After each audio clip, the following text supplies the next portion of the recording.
All right, guys, welcome back to the stream. Welcome if you are new. Thank you for being here. Thank you for waiting patiently, as always, for the stream to start. I was running a little bit behind today by like a minute or two, so apologies for that. Thank you for bearing with me there. But yeah, I see that we we already have some interesting discussions happening in the chat, which is always cool to see. So, what we're gonna do today is have a bit of a discussion, a pretty relaxed stream, pretty relaxed discussion, but more of a, I'd say, community driven discussion. We're going to talk about how we're feeling about the current state of PlayStation. Now, I'm sure some of you, if not many of you, did tune in to yesterday's stream. If you did, we did discuss whether or not I was going to stream today. Um, and today is a little bit of an experimental stream. Nothing about it is going to be very different compared to other streams, but I want to just gauge how today's stream goes because as I've told you guys, and I think some people may not be aware of this, and so this will probably be the last time I mention it, but just in case there are some people who are not aware, I did retire the Press X podcast name. And as I've explained, the reason for that is because I stream all throughout the week now here on the channel. It's basically the main form of content. I still do video content as well. So anybody who's here for video content, you don't have to worry about that. But yes, as you can see, I stream very frequently now.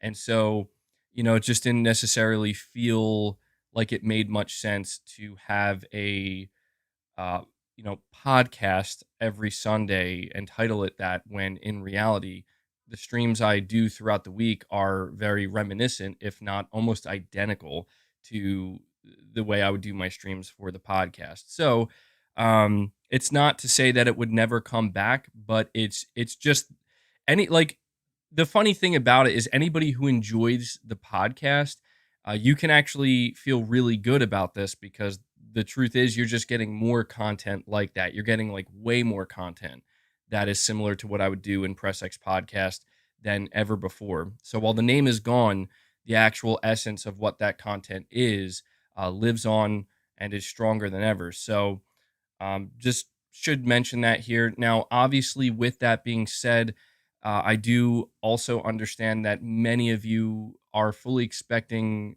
every Sunday for a stream to happen. Um, and it's understandable. I've been doing Press X podcast every Sunday for probably I'd say like 2 years straight. But I do just want to let everybody know that going forward, there will certainly likely I won't say certainly. There will likely be Sundays where I'm not going to be streaming, and if that's the case, it's probably because I I spent pretty much the entire week prior streaming. So no worries there. But I with the retiring of the Press X podcast name, I was also kind of wondering if maybe there's something else I can turn Sunday streams into. That is kind of why this is a little bit of an experiment, but we'll see what happens. So I'm not gonna, mention anything yet. But yeah, I just wanted to get that out of the way because I still do see some people, are unaware. Like, oh, well, what happened to Press X podcast? Do we do Sundays? So hopefully that clears things up. So yeah, before I dive into this discussion, I do want to just mention, as always, ways you can help support the channel directly. If that's something you're interested in doing, you guys have been showing the channel tremendous support. It's very much appreciated, and it means a lot to me. So, if you want to consider becoming a channel member, get access to some exclusive perks. If you're already a channel member, please consider gifting memberships. As you've seen, many people have gifted a ton of memberships, and we've grown this community to a place that I could have never expected it to go, which is incredible to see. Or consider donating a super chat. The super chats have been incredible as well. Not only do you support me directly by donating a super chat, but you also keep the conversation. I don't want to say interesting because that would kind of be insulting myself, but you keep the conversation on its toes, right? Like you're keeping it fresh and you never know which direction a super chat may take the conversation in. So thank you guys for that. And if you're not able to do any of those things for whatever reason, not a big deal. Just simply being here, watching the content, hitting that like button helps a lot as well. So hit that like button for me. And I have two super chats right off the bat here from New Soul 9. So shout out to you, New Soul. Thank you for that. The first super chat here, you're saying, MBG, all I want from PlayStation is diversity, gameplay, and looks wise. When it comes to PlayStation first party studios, that's my main concern. Also, I don't want Marvel's Wolverine gameplay to feel the same as Marvel's Spider Man. Interesting. Very specific there towards the end, which I appreciate. And your second super chat says, by the way, MBG, once you reach 100K, are you considering taking a break or have any new plans for the channel once you reach 100K? Well, I can safely say that I'm not planning on taking any type of break or extended break or anything like that. I don't want to. I don't feel like I have to. I enjoy doing this too much, and I feel like we are entering like I guess the assumption is that I might hit 100K in the coming months, but I feel like June, sometimes July, but certainly going into the second half of the year, things start to heat up quite a bit. So yeah, there's no chance I'm going to take a break of any kind unless I have to, or at least not an extended break. Am I going to change anything dramatically about the channel? No, as many of you have seen, there are already changes that are taking place and everything's kind of in flux. Um, so, will some things change? Of course they will. That's just the nature of running a channel. But anything like hyper specific, like, oh, I have this exact thing I plan to change once I hit 100K. No, nothing like that. But as for what you're saying, what you want from PlayStation, all you want is diversity in both art style as well as gameplay when it comes to PlayStation first party studios. That's your main concern. I think this is I think this is something that pretty much everybody can get behind. Like even if you're not a big PlayStation fan, but you're just kind of like a more casual PlayStation fan and you just casually pay attention to what Sony does, I feel like that's something that even that type of individual would likely be okay with and say, yeah, I can get behind that because the more diversity there is with not just gameplay styles and just the type of games that are made and the art styles, just the more options you essentially have at your disposal. And, maybe there are some people who don't like having more options.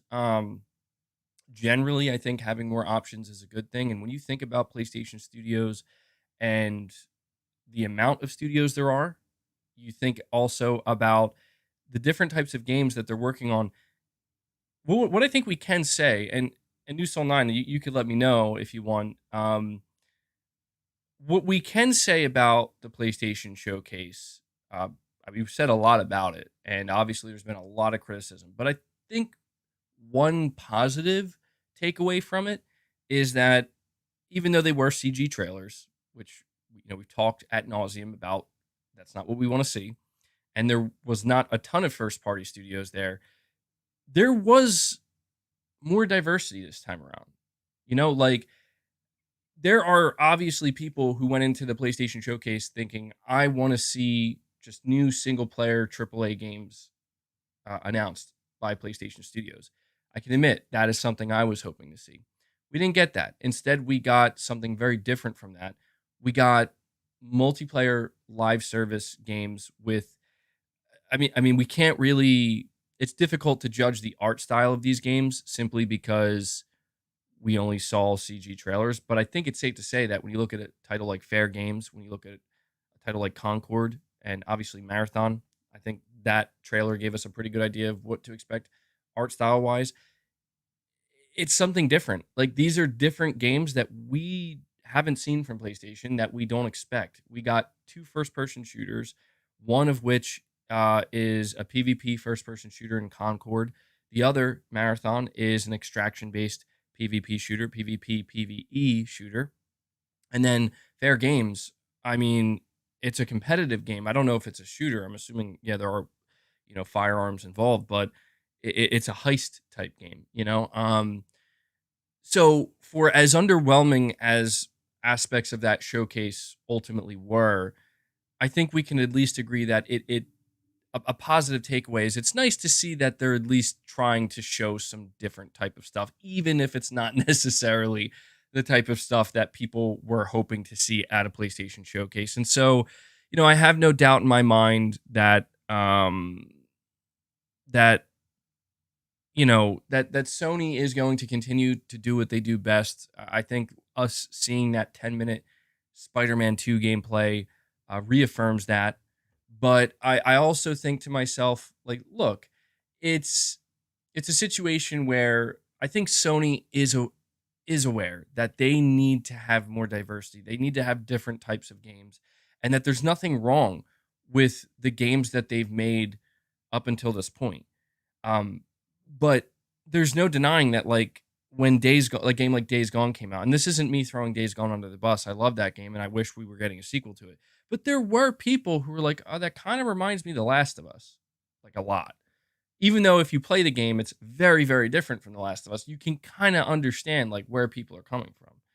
You can kind of understand where it's like, okay, and then we get Spider-Man, and that's, an open world action game. And then we got Horizon, it's open world and it's action with some RPG. And they're all very different games.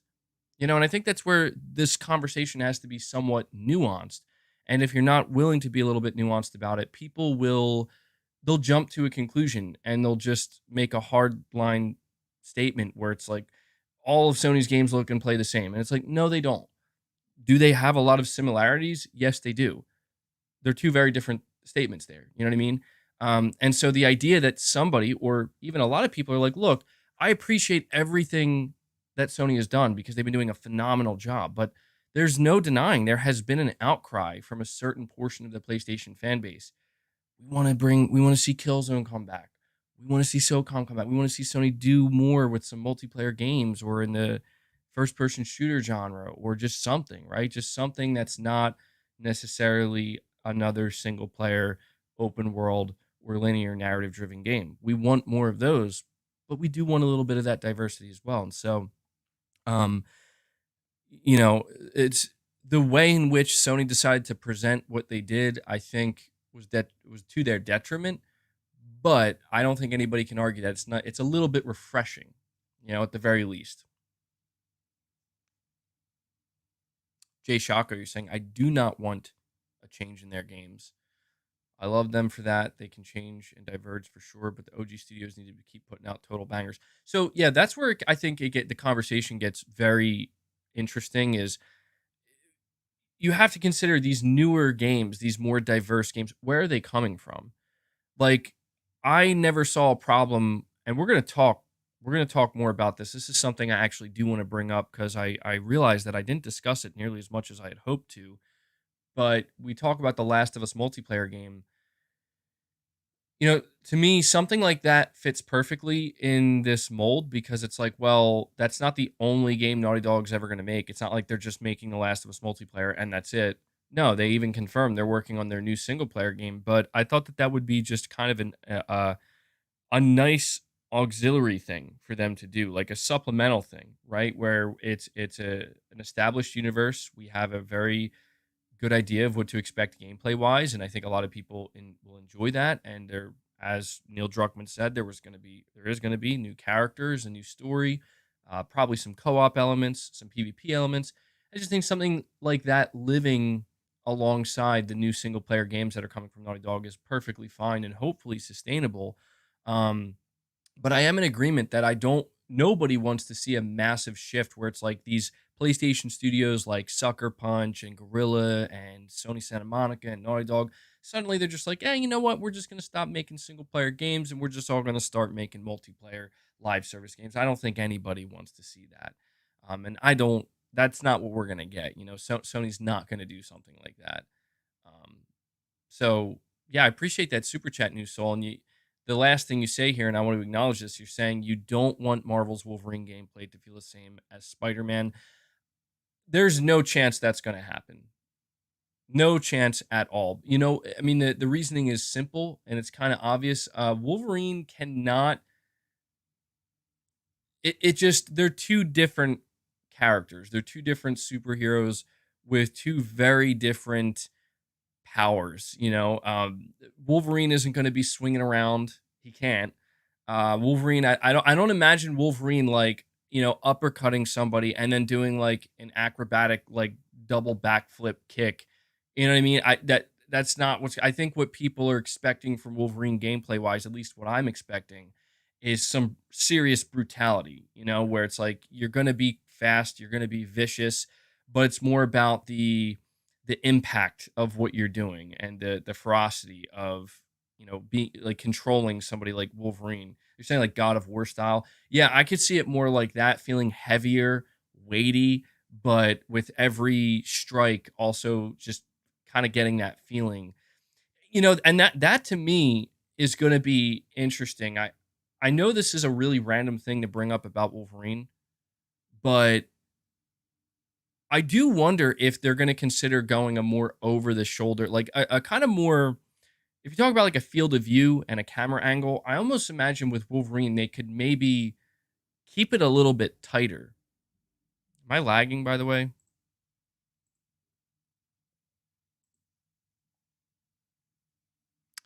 I don't know why on my screen it shows me lagging like all hell, but I'm not. Okay, yeah, it says it's in excellent condition. So all right. Um, but yeah, I do wonder if like a game like Wolverine would. I think it could potentially benefit a lot of not being like too like. I don't think Wolverine's type of play style and the type and the combat you expect from Wolverine. I don't expect it to be as tight as or like closed in as what you would get in like God of War Ragnarok. I think at certain moments it could, but generally I think the camera has to be zoomed out just a little bit more, but not as much as like what you see with Spider-Man, kind of like an in between. And I think that would be uh really cool to see. And yeah, I think that's why I'm so excited to see Wolverine because I am expecting Wolverine to be very, very, very different in a lot of ways, in almost all ways, um, from Spider-Man. Some things I expect to carry over are more general things. Like I expect Wolverine to have the same type of care put into it that Insomniac has put into the Spider-Man games. I expect it to have that same just high quality mark, right? That high quality watermark where it's just going to scream like this is a bleeding edge, cutting edge AAA game from Insomniac. Um, I expect it to feel good. I'm expecting it to look good. I'm expecting it to just be all of these things. But I'm one of the things I'm also very much expecting Wolverine to ultimately be is very, very different from Spider-Man. That's what I'm expecting. Just how could it not be? So I appreciate those super chats, New Soul 9. 18 May. You're saying MBG, happy Sunday. Well, happy Sunday to you as well. You're saying percentage update if you're watching the Xbox Game Showcase. 100%. It's 100%. Yeah, I don't even know why I bother entertaining conversations like that because yeah, I'm gonna stream the Xbox showcase. That's just the way it's gonna be. I continually try to convince myself that we're just never gonna talk about Xbox here on the channel again. The reality is Xbox will always play some type of role on this channel, and I don't know why I bother trying to convince myself or any of you otherwise. Does it mean it's gonna be the spotlight? No. Does it mean it's only gonna be negative? No. But you take something like the Xbox showcase coming up, it's pretty relevant. And I would say it's actually pretty relevant to PlayStation as well. The reality is I think most PlayStation fans want Xbox to have a decently good showcase so that way Sony can get a little bit of pressure applied to them. So that way Sony will be like, you know what, maybe we need to come back and make some more noise, just make some type of noise. There's nothing wrong with that. There's nothing wrong with healthy competition. Plus, I mean, and I'm not talking about this today, but we still have the whole ABK deal thing. There's no denying it. That is going to continually, as long as it's going on, have an impact to some degree on PlayStation and the PlayStation fan base. I see Hanzo quoting Arnold in the chat. Love to see it, man. Rocky Gaming says he bought his PlayStation for Wolverine. Yeah, I can't blame you, man. I can't blame you. I think Wolverine's going to be like a must play. Do I think Wolverine's going to be as popular as Spider Man? No. There's no way Wolverine is going to be as popular as Spider Man. That's just not going to happen. But I do think Wolverine could end up being an absolute like must play for a lot of people when it drops. So yeah, I appreciate the super chat, 18 May, and yeah, if you were hoping to catch the Xbox game showcase with me, I believe it's on June 11th, so it's very soon. Um, you can look forward to that. We'll hang out together. We'll react to it together. Stephen Jones, thank you for the super chat. You're saying, do you think we are going to be surprised by Sony this week at the show? Something to take a little wind out of Microsoft. Well, it depends on what you consider surprising. If you are somebody who's going to go into Summer Game Fest expecting literally nothing from Sony, then you might be a little surprised because Sony is going to be there with something. If you're somebody who is expecting Sony's presence at Summer Game Fest to make up for what you believe the PlayStation Showcase was lacking, my answer to that is no. I don't think that's going to happen, and I'll explain why. But first, we have Corey Landiga, legendary Landiga, coming in, gifting another 5 memberships. Corey is here pretty much every day doling out membership gifts, guys. Can we get some W's and some thank yous in the chat for Corey Landiga? Stephen Jones says he remembered. I did remember, man. I did remember. I definitely wasn't going to forget because it was just like it's went on for too long.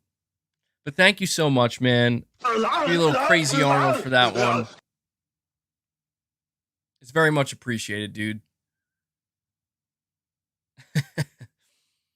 Yeah, I felt so bad yesterday when I found out, wait, I've been saying it wrong this whole time. This whole time? And you know it's crazy. I know for a fact, Corey, that you likely tried to reach out to me in the chat previously telling me like, bro, you're saying it wrong. You're saying it wrong, and I just missed it. So thank you again, man. Thank you for keeping the membership train going literally on a daily basis here.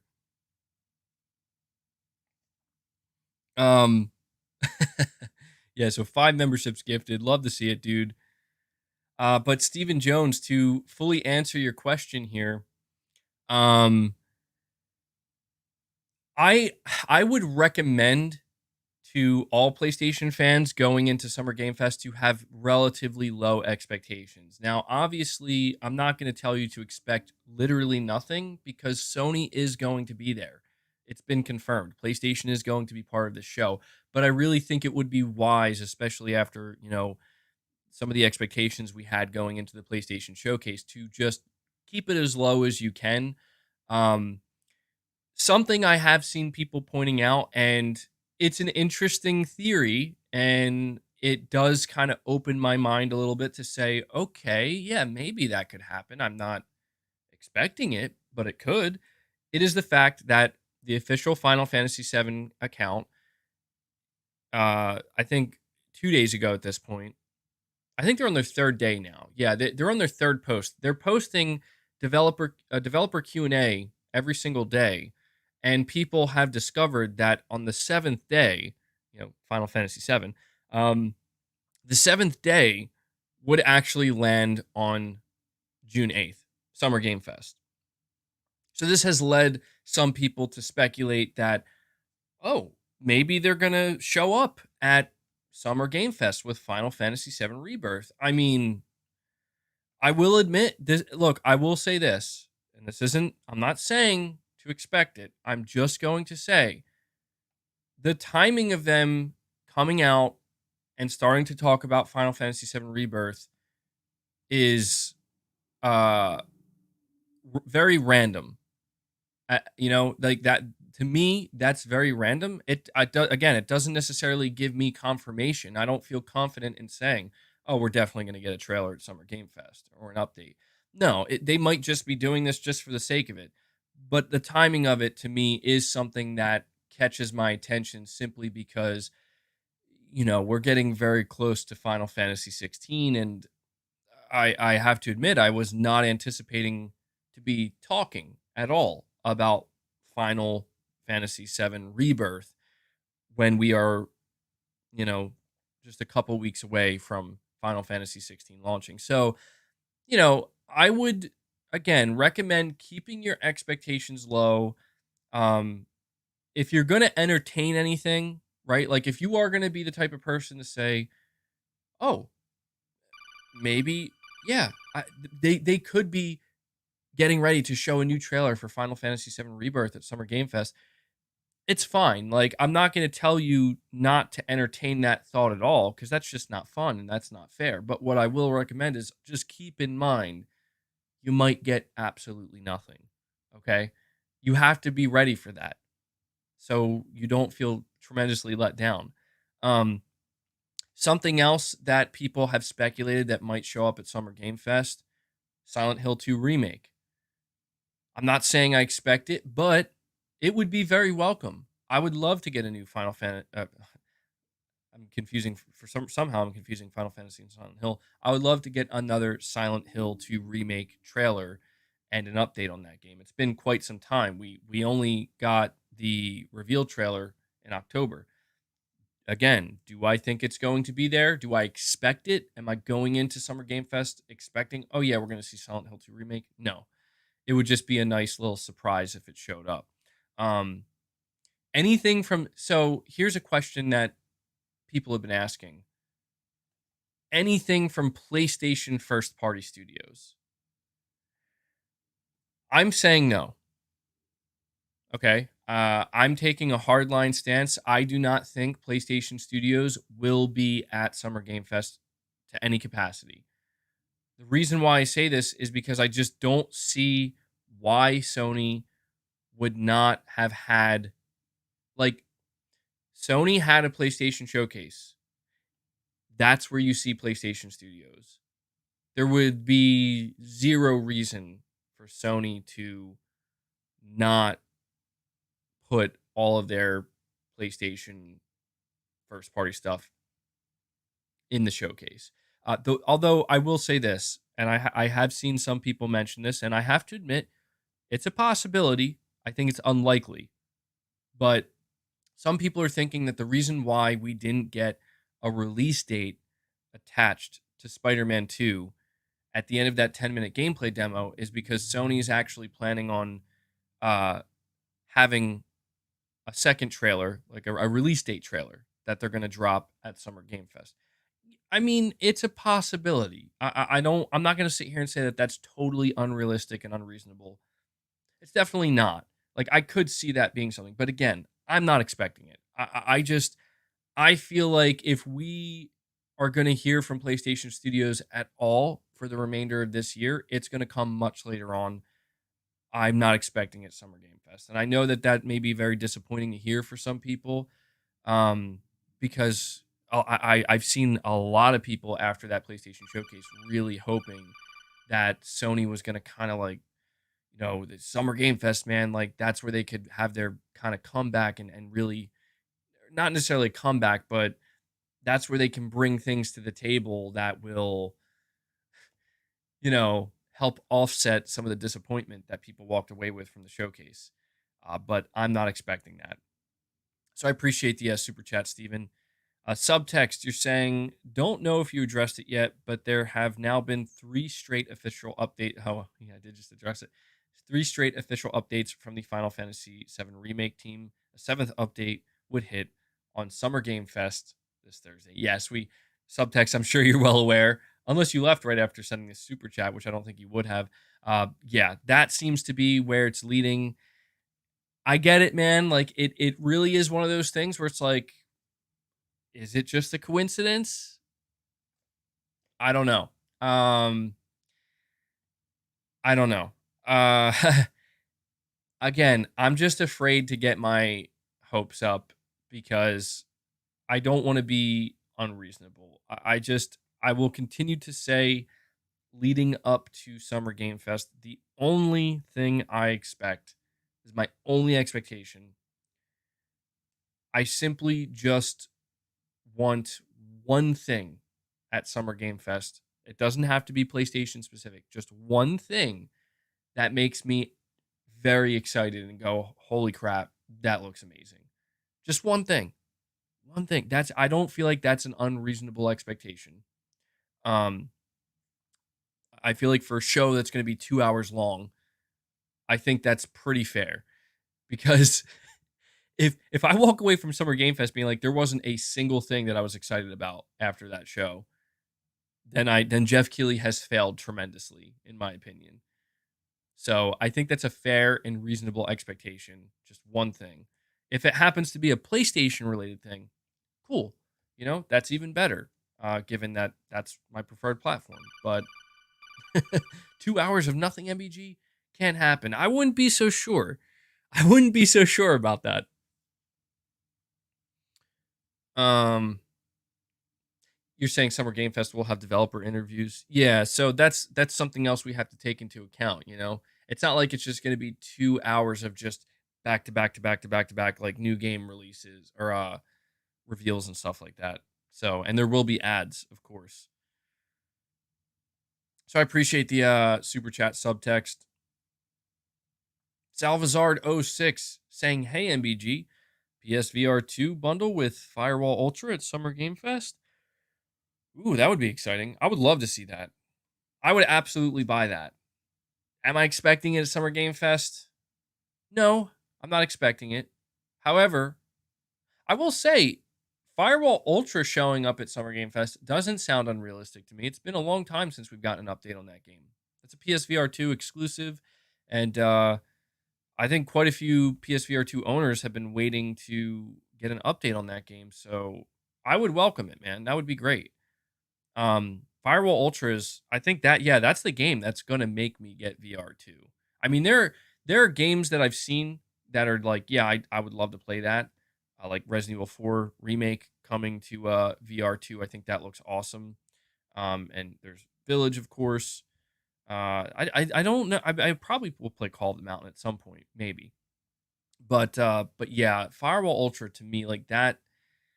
I've always been into shooters, and it's been a while since I've gotten into any shooters, and I just feel like experiencing that type of tactical shooter gameplay in a brand new environment, something I've never experienced before. That actually sounds really cool to me. So, how many cringe moments do I think will be there?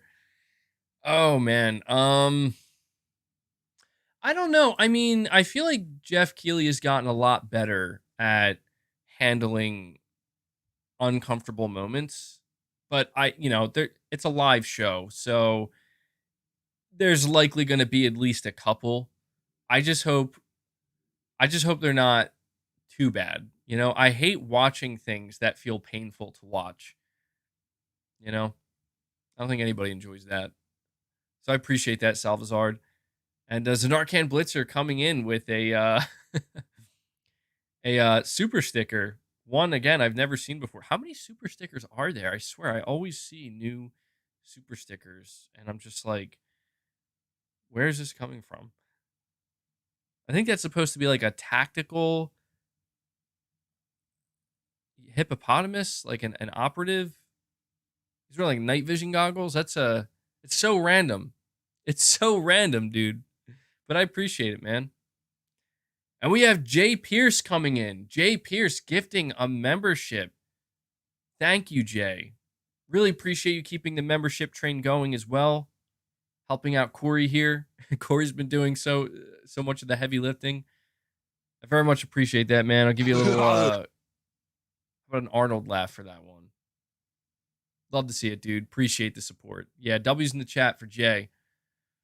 And Cyber One Jupiter, you're saying they're waiting for Starfield's release date. Wait, didn't Starfield already get a release date? I could have swore. Yeah, I think Starfield has a release date of September 6th, 2023.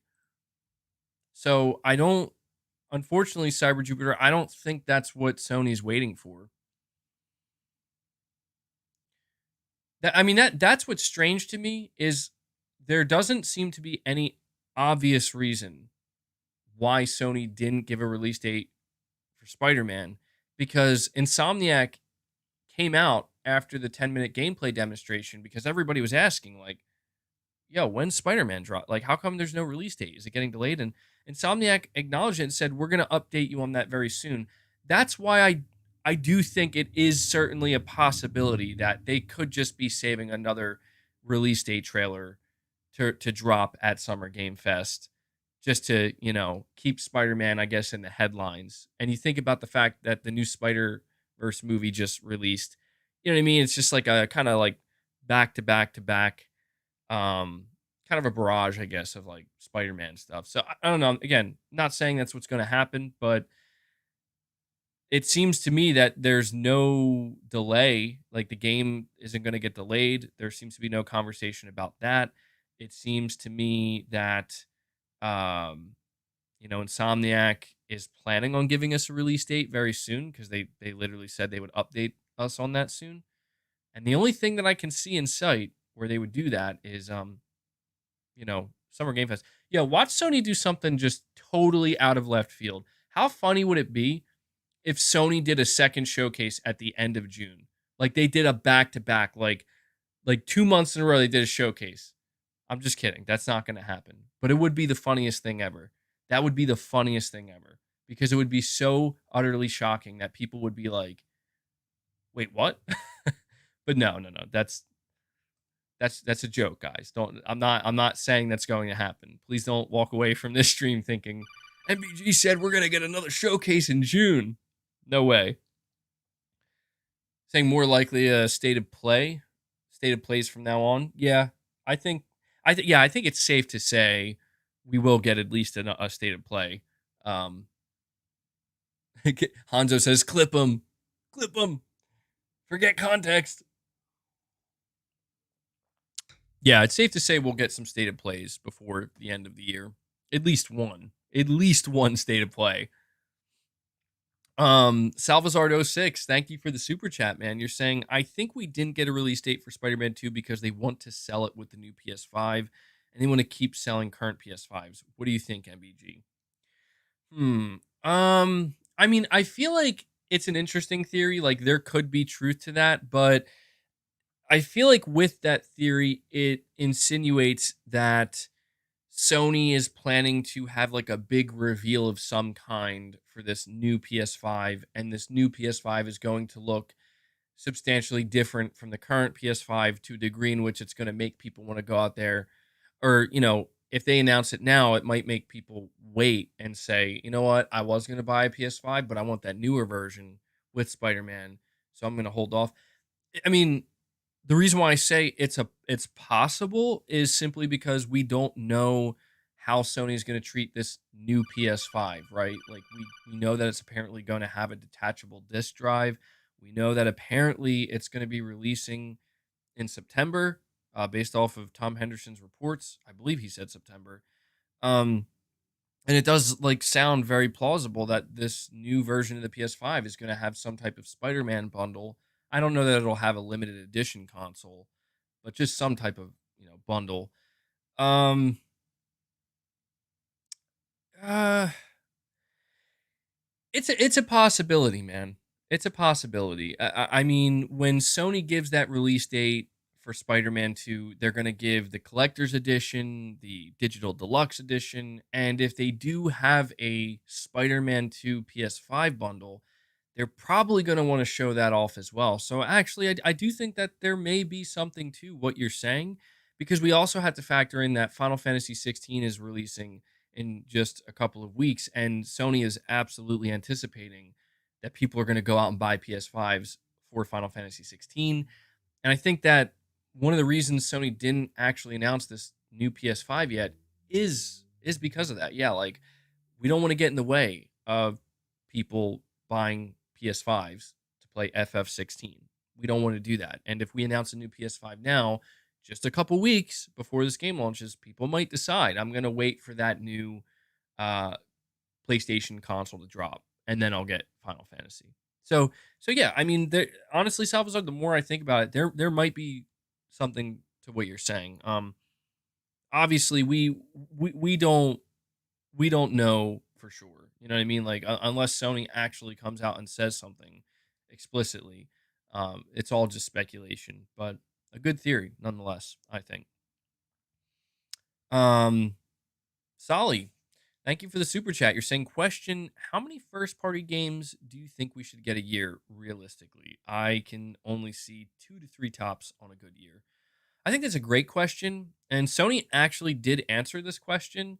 Sony said officially that they aim internally, anyway, to release 2 big first party PlayStation Studios titles a year. And on the surface, that may sound like, oh, well, that's not a lot. Keep in mind, that's not counting their um that's not counting their partner games, games like Final Fantasy, games like Silent Hill 2 remake, games like Rise of the Ronin, games like Death Stranding 2. It doesn't count those games. We're talking just about PlayStation Studios, and I think you're on the money here, Solly. 2 to 3 tops. I agree with that because we do have to take into consideration how big these games are. Sony is not out here making AA games. They're not making small games. They're making games that are some of the biggest in the industry. At times, I mean, let's take a look at Spider-Man 2. They're saying the map is double the size of the original. They're putting a lot into these games. The games are becoming more expensive. Game development, the games themselves and game design is becoming more and more complex with just, everything that goes into making a AAA game these days. So I think that's a realistic goal. I think getting 3 major AAA first party games in one year, I'd say is really good. When you consider that, all of those games are going to be AAA, that's a really, really good year. And I think too, is the sweet spot because if Sony releases 2 AAA first party games a year, for a fact that there's going to be quite a few second and third party exclusive games sprinkled in there as well. So when you are kind of like lining up, the year for like, okay, how does PlayStation's year look? Um, like we can use the remainder of 2023 as an example. It seems that this year Sony will have had 2 first party releases, brand new releases, that is, not counting PC. Horizon Call of the Mountain, which I think a lot of people forget about. It is a first party game from PlayStation Studios, from Fire Sprite and Gorilla, and Spider-Man 2. Now, do I consider Horizon Call of the Mountain like that big AAA launch? No, but we still have to count it. And then if you look at the remainder, well, Forspoken came out. Obviously, that wasn't the game that everybody thought it would be or wanted it to be, but it was a PS5 game nonetheless. And then you look at the second half of 2023, we got Final Fantasy 16, Helldivers 2, and then closing out the year with Spider-Man. And I'm not expecting this. I am not expecting this. There is still the possibility, because we're just in the very beginning of June here, and we have a couple shows, or at least Summer Game Fest that's coming up. If there is going to be another game that launches this year, like I see people always mentioning games like Stellar Blade, and we just talked about, Firewall Ultra, or even Silent Hill 2 remake. Is it possible that Sony may end up coming out with a surprise announcement at Summer Game Fest, basically saying like, "Oh, and yeah, here's this game, and it's coming out before the end of this year." Yeah, they could do that, but generally speaking, the only thing that Sony, I think, is lacking this year in terms of AAA releases, I think it's just the fact that Spider-Man seemingly is going to be the only major AAA first party title that Sony drops. I think it's okay because, again, they kind of have a lot of, you know they have a lot of these partnerships that I think help kind of carry them throughout the year. Because sometimes Sony does have to lean on that. Microsoft has to at times. Occasionally, Nintendo has to. It's a normal thing. Nobody's no video game publisher's pipeline is perfect, of course, but yeah. Let me see. So, Solly, thank you so much for that super chat. I have another one from Starscream 3117. You're saying tried to super chat yesterday and it didn't work. I'm sorry to hear that, man. Yeah, I did catch your what you said in the chat yesterday. I had by the time I tried to acknowledge it later, though, I forgot that it was Starscream. I forgot that it was you. So I don't know why that happened. I do occasionally see people letting me know that they try to super chat and it just doesn't work. But you're saying you're super excited for Final Fantasy 16, though. Took some time off for it and cannot wait. Love the content, man. Well, thank you so much, Starscream. I appreciate that. And yeah, I'm happy to hear that. I did put out a community post, I think 2 days ago, basically asking you guys how are you feeling about Final Fantasy 16. I put that post out before I did yesterday's stream. Yesterday's stream, for those who were here, it was focused on the report that claims Square Enix is slightly panicking about Final Fantasy 16 pre-orders. And I was checking the comments of that stream, and generally speaking, it seems like a lot of people are just like, yeah, this is probably a load of nonsense. And you know what's really interesting to me? And I'm glad that you brought Final Fantasy 16 up. This is incredibly relevant to that discussion that we had yesterday. I saw it floating around on Twitter back in 2018. Colin Moriarty, who I think is considered a pretty trustworthy source when it comes to PlayStation related stuff. Um, and this isn't, I don't, look, this isn't a slight against Colin Moriarty because I have no problem with Colin Moriarty. I just think it's interesting that people were bringing this up uh, now where they were going back where in 2018, before God of War came out, Colin put out a tweet where he said pretty much the same thing, something similar that Imran Khan just recently said about Final Fantasy 16, where he was hearing that pre-orders for God of War 2018 were very soft and that, it's potentially kind of concerning. And I wasn't really covering PlayStation heavily at that time, but I imagine that that was reported on, and I also imagine that it created a pretty negative conversation surrounding God of War, where it's like, uh,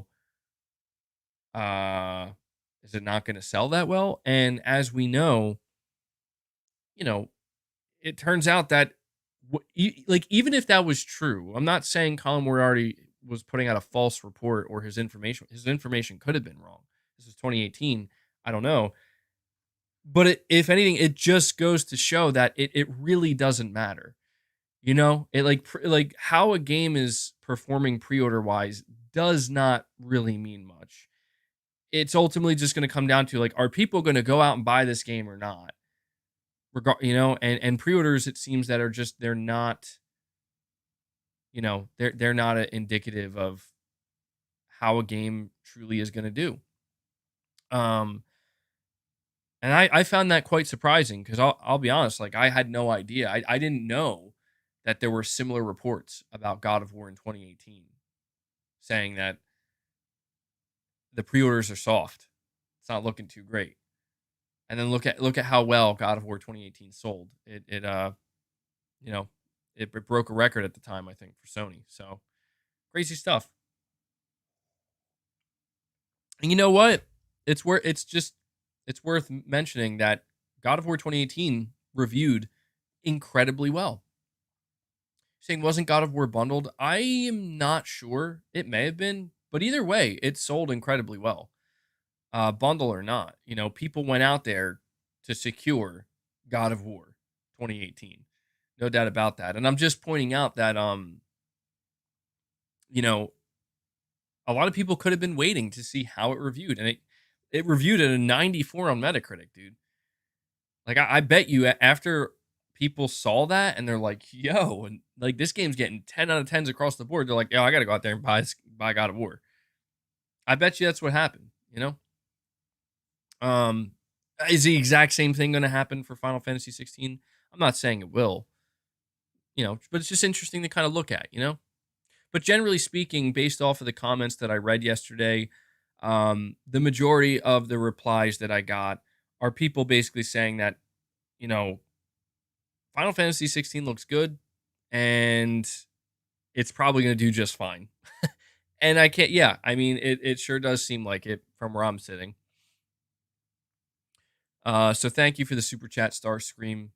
King Sam, you're saying MBG, you should play Forspoken at some point. Give it a chance. It's a good game that gets a lot of hate from people who haven't played it. The demo didn't do a good job representing the full game. Interesting, King Sam. I have to admit, I wasn't expecting to get a super chat. Somebody recommending I play Forspoken, but I will say that I have noticed with Forspoken that, look, I'm not saying this to defend the game because I haven't played it and there's a reason for that. But what I will say is that it is one of those titles where I have noticed quite a few people, not a ton, but some people coming out to basically defend it and say that it's really not that bad. Like it's not like a dumpster fire like people are making it sound. It's not perfect and there are some things that are, either a little bit cringe or just not coming together well, and there are just certain aspects that don't work out that great. But you know, there it's just based off of what I can tell, there are people who enjoy it. That's what I'm trying to say. Like there are people who are genuinely enjoying this game and they've had a good time with it. King Sam, am I gonna go play Forspoken? If I'm being completely honest with you, man, and I'm being frank, no, I have no intention to play Forspoken. It's one of those titles where even leading up to it, I was always a little bit hesitant. I tried to be optimistic about it, and it came and it went, and my focus is on what's ahead. I mean, if there's it's at a point now where even if there's a time where I have nothing to play and I'm looking for anything to play, I still probably won't play Forspoken because there still are right now other games that I would like to play before that. And that's not me saying that, hey, if you enjoyed it, what's wrong with you? No, dude, people enjoy what they want to enjoy. It's just for me, I don't know, man. I don't ever see myself playing Forspoken. But I do understand where you're coming from, King Sam, because you are not the only person I've seen saying that it's actually pretty good and you enjoyed it. And I know that they put out a DLC, and I did see the trailer for the DLC, and it's interesting because the DLC for Forspoken looked quite different from what the main game actually was. I don't know if anybody played it, but um, I don't know if it was good or not. But it did look, in some ways, actually looked more interesting than I think the main game, which was weird.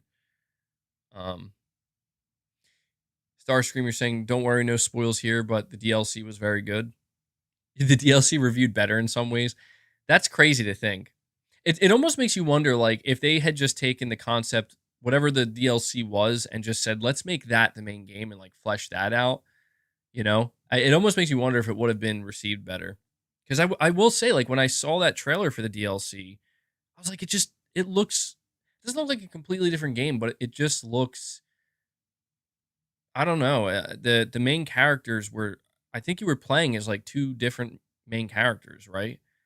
Um, it wasn't the Freya, or what's her name? I forget what her name was, but it wasn't the girl from the main game.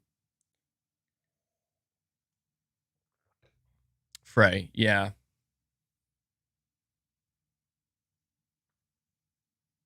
Hmm. Well, unfortunately, I think that's it for Forspoken, though. I think that's it for Forspoken. I think they tried and it didn't work out, and that's it. That DLC I think will be the last thing that comes out for it. So, but I appreciate the super chat, man, and I appreciate the I appreciate the passion behind it. Um, so yeah, let's dive into this conversation a little bit deeper here. How are we feeling about the current state of PlayStation? Well, the reason why I wanted to have this discussion today is because it seems like the past couple weeks have been polarizing, to say the least, and the dust has settled. Everything is calm. The waters are calm now. Showcase came and went. we got a report on Naughty Dog recently, and yeah, it's just so obviously I can't answer this question for anybody else but myself, and I figured I could just kind of let you guys know how I'm currently feeling about, or how I'm feeling about the current state of PlayStation. But I'm going to try to look towards the chat as well and see what many of you guys are saying, because I see some people, you know, answering like feeling good, feeling bad. I see somebody saying it's good but slightly concerned. Rocky Gaming saying, has the dust settled? It seems like to me it has. I mean, maybe to some people it hasn't. I don't know. I don't know, man. It to me it just feels like the current state of PlayStation is, it's kind of a mixed bag is what it feels like. The reason why I say this is because on one hand, PlayStation's doing perfectly fine. Like as a brand, uh, from a business perspective, they're doing better than they ever have. And there's like no signs of them slowing down. On the other hand, when it comes to the fandom and the fan base, it's not so clear cut. There are, I mean, there were so many, I've seen so many different responses and reactions to all of the different things that have happened in the past couple of weeks with PlayStation, starting with the showcase, moving on to the report about The Last of Us multiplayer, and then even moving on from that to the announcement of Ratchet and Clank Rift Apart being announced for PC. These three things, all three of them, they have something in common, and there's a through line, and that through line is it has created some polarizing conversation. Where there are people with a lot of people, a lot of different opinions, and it's all over the place. And I think just when that happens, generally speaking, even you know what, even something like Spider-Man 2, I'll have to throw Spider-Man 2 in there. The reaction to Spider-Man 2's gameplay was even more polarizing than I ever expected it to be. And that was quite surprising to me. Like out of everything I just listed, that to me was the most surprising one. I'm like, damn, even people aren't even having fights over Spider-Man 2. Like, what's going on? Like to me that I would have never expected that. Um and I've had some, you guys know I've had some intense reactions of my own. I've had some heated in the moment reactions, both positive and negative. That's the nature of doing live reactions. But now that I've had quite a bit of time to think about it and to kind of process it all, I think my stance on like how do I feel about the current state of PlayStation? I feel like things are pretty good still, generally speaking, but they certainly could be better. And I think the reason why I come to that conclusion, it's pretty simple. It's that like right now,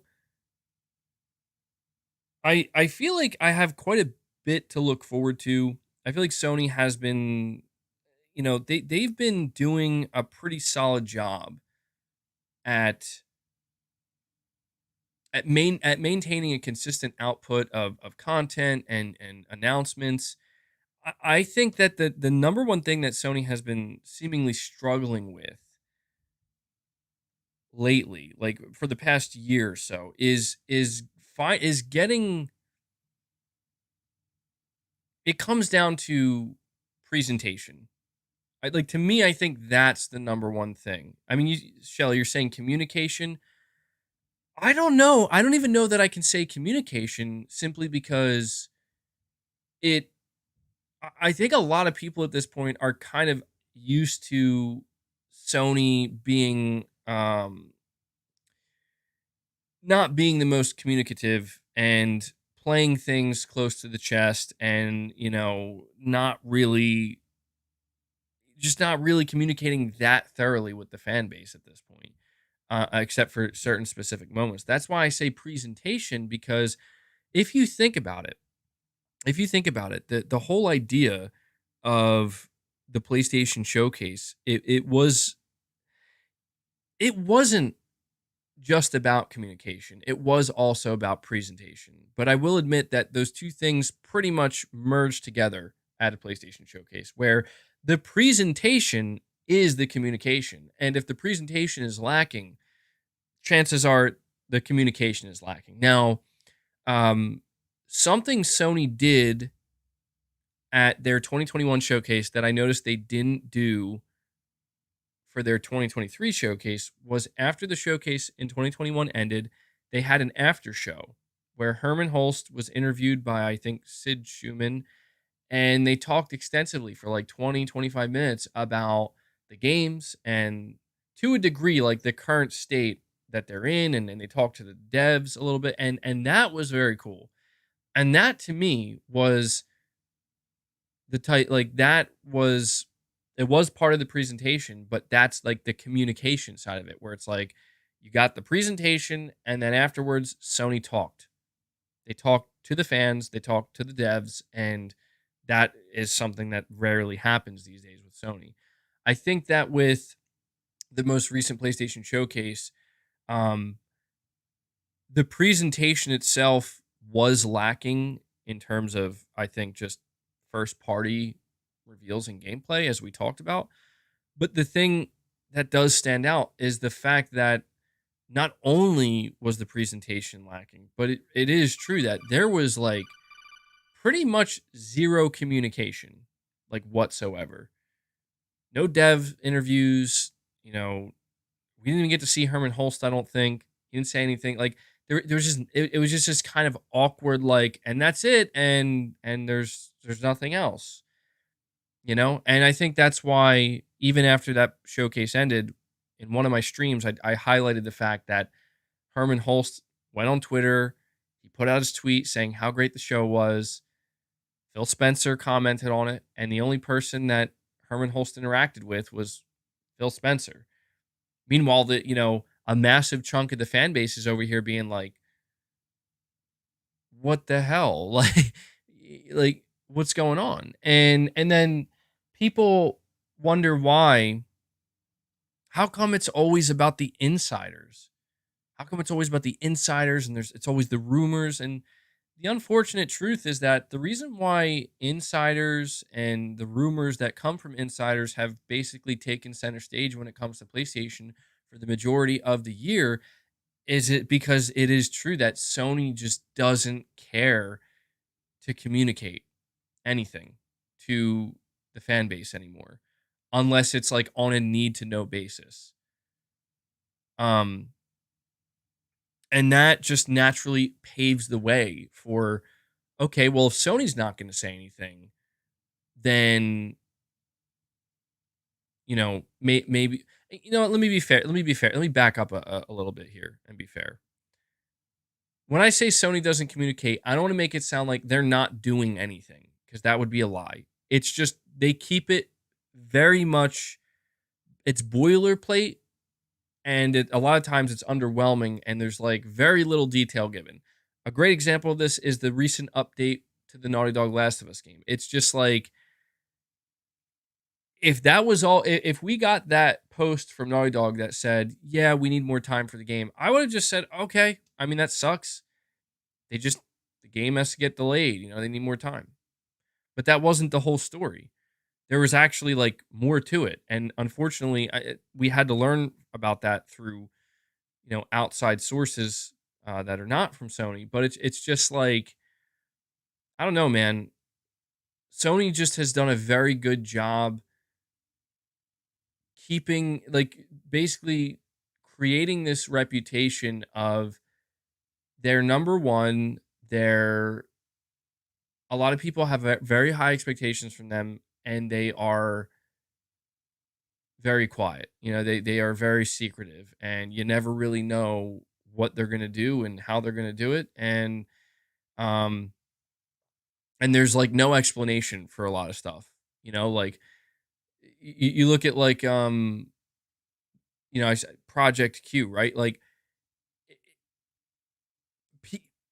the response to Project Q has just been overwhelmingly negative, where it's like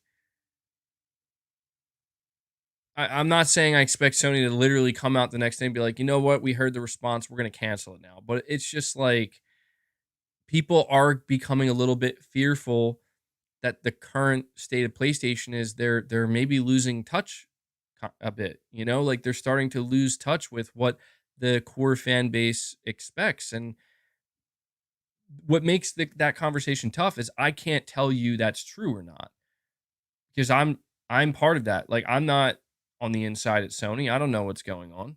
You know, like have they lost touch? I don't know. I understand why a lot of people would walk away from that showcase thinking, "Yo, that is not the PlayStation I know or I was expecting." I get that. Um and I see, you see a lot of people be like, "Oh, it's fine, dude. Like they're going to continue to kill it and do what they do best." And you see other people and they're like, "I don't know, man. I think this is the beginning of the end." It's just like, well, we don't know. Michael Lynch, sorry, man, I almost missed your super chat. You're saying, I really want to see a Remnant 2 trailer and release date. So, yeah, I do want to say real quick, shout out to that game, Remnant 2. That game looks incredible. I've seen the trailer for that, and I know it's a sequel, but it looks really good, dude. I would love to see that at Summer Game Fest. And I will say that seems like a perfect game to show up at Summer Game Fest. So, Michael, I'm in agreement. I hope we get it. I hope we get it. I've loved what I've seen of that game so far. It looks very cool. But the current state of PlayStation is I think okay, so here's what I can say. The current state of PlayStation, it's not as bad as some people make it sound, and that's look, you can say I'm damage controlling, it doesn't matter to me. I'm being pretty fair, I think, in my assessment here. The current state of PlayStation is not as bad as people make it sound only because it's like, well, if you look at what's in front of you, how bad does it really look? And to me, the answer to that question, I mean, that is subjective. Like somebody could look at all of the games that are coming out on the PlayStation 5 for the next 6 months and just say, I'm not interested in any of them. They all look bad. I think that's kind of crazy. But to me, it's obvious that if you look directly in front of you, what PlayStation has coming doesn't look all that bad. It's actually looking pretty good. The real problem with the current state of PlayStation just comes down to, as I've said before, um, there's no solidified roadmap beyond 2023, and whatever we do believe is coming in 2024, Sony has not been very, uh, very clear about that, right? Like, oh yeah, Wolverine, I think is coming in 2024, but it's like, but is it? I don't know. Maybe it seems like it could. I don't know. Sony hasn't said anything. Okay, well, hey, they announced that new game Concord, right? Concord, that had a 2024 date attached to it. It's like, yeah, but what is that game? I don't know. Yes, Silent Hill 2 remake. I mean, that's a partner game. Beats me. Maybe it'll come out. I mean, I guess if it doesn't come out this year, then it'll come out next year. Oh, what about Rise of the Ronin? I don't know. What about Stellar Blade? I don't know. Death Stranding 2? Who know? You see what I'm saying? Like it's that right now is the current problem with PlayStation. And it is a problem that can be easily rectified in my opinion. The only the only thing we really don't know, like we've identified what is the problem? The problem is we don't have a roadmap beyond 2023. Is that like what is the solution to that? To just give us a roadmap beyond 2023. Okay, the only real problem with it is we have no idea if or when that's going to happen, and that is truly what has made this play. Because I've really been thinking about it. You know, I've really been putting thought into this. That is what makes this PlayStation showcase so bizarre. Is that it has left fans in this awkward position where it's like, yeah, there's a lot of great games you showed at that showcase and I'm really looking forward to like a lot of them. And Spider-Man looks amazing, and the CG trailers could have been better, but it's just that. But it just feels like there's a massive piece of the puzzle just missing. It's just nowhere to be seen. And Sony, as I said, they are not communicating anything. They're not out here saying, and we have more coming later this year. We have more reveals coming, or we hope to do another show. Like they're leaving the fans in the dark. That's the point. And I understand that people come out and they're like, oh, well, people are too entitled. They expect too much. And maybe that's true. I won't deny that. Like maybe it is true that some people do expect a little too much. And maybe I was one of those people where my expectations were sky high through the roof. Talked about that. However, I do think it is understandable. I think there's a healthy middle ground that everybody can kind of stand on where it's like, look, we don't have to, maybe it's not beneficial, and I'm speaking for myself here, to like lose my mind at the fact that this showcase did not show me everything I wanted to see. So I'm gonna just explode now and snap like that. Like, what's that gonna achieve? Well, I mean, maybe it'll achieve a little bit of entertainment value for those watching. But generally speaking, like that's not just gonna make Sony go, uh-oh, MBG's in an uproar. We better hold another showcase next month or we should contact him and let him know what's going on. You know what I mean? It doesn't do anything. I do feel like I should say something, and I feel like anybody who is saying something, I think they have some valid points. But I just think it's not a matter of like what you're saying, it's how you're saying it. And I think that's why I'm trying to use this opportunity to more calmly explain that there is currently a problem with PlayStation. It's not a huge problem. It just at the time when the showcase occurred, it felt like a huge problem because it was just so like, wait, this was supposed to be the day we got all our answers, and we got almost none. One of the things that I continue to think about is how I went into the PlayStation showcase knowing very little about PlayStation Studios and what they're doing. And I walked out of that showcase still knowing very little about what's going on with PlayStation Studios. Now, I don't think that to me does not signify entitlement. To me, what that signifies is I went in hoping to learn more and a lot more, and then I came out realizing I only learned a tiny bit more. And so there's just this natural desire, and I think that this is exactly what a lot of the PlayStation fan base is feeling. You want to know more. You want to learn more. That's it. That's all it comes down to. And we have Exley 3000 coming in, gifting 10 memberships, dropping a 10 bomb. The first 10 bomb on the day. Thank you so much, Exley. We have, once again, Exley 3000, Corey Landiga, and others. I think it was Jay Pierce coming out, showing incredible support today. So let's get some W's in the chat for Exley 3000.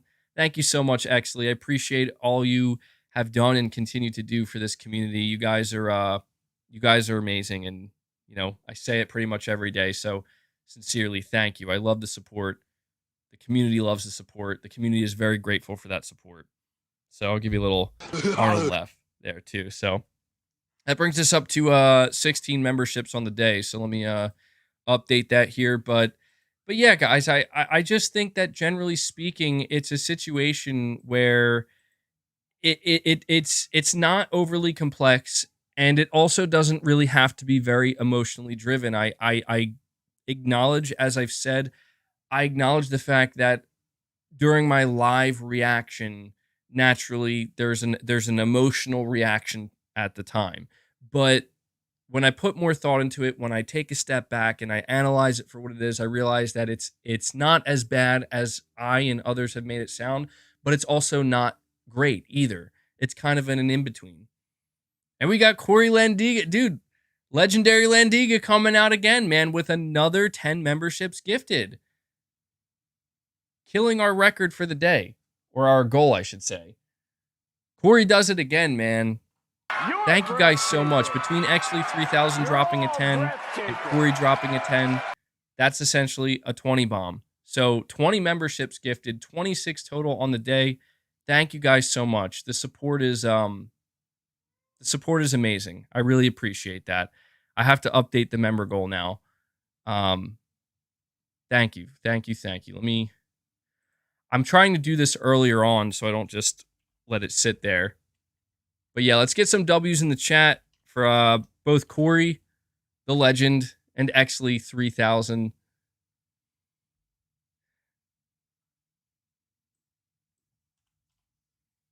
So I'm just curious, do you guys agree or disagree with my assessment here? Do you think I'm on the mark, or do you think I'm missing the mark? I'm curious what you guys might think.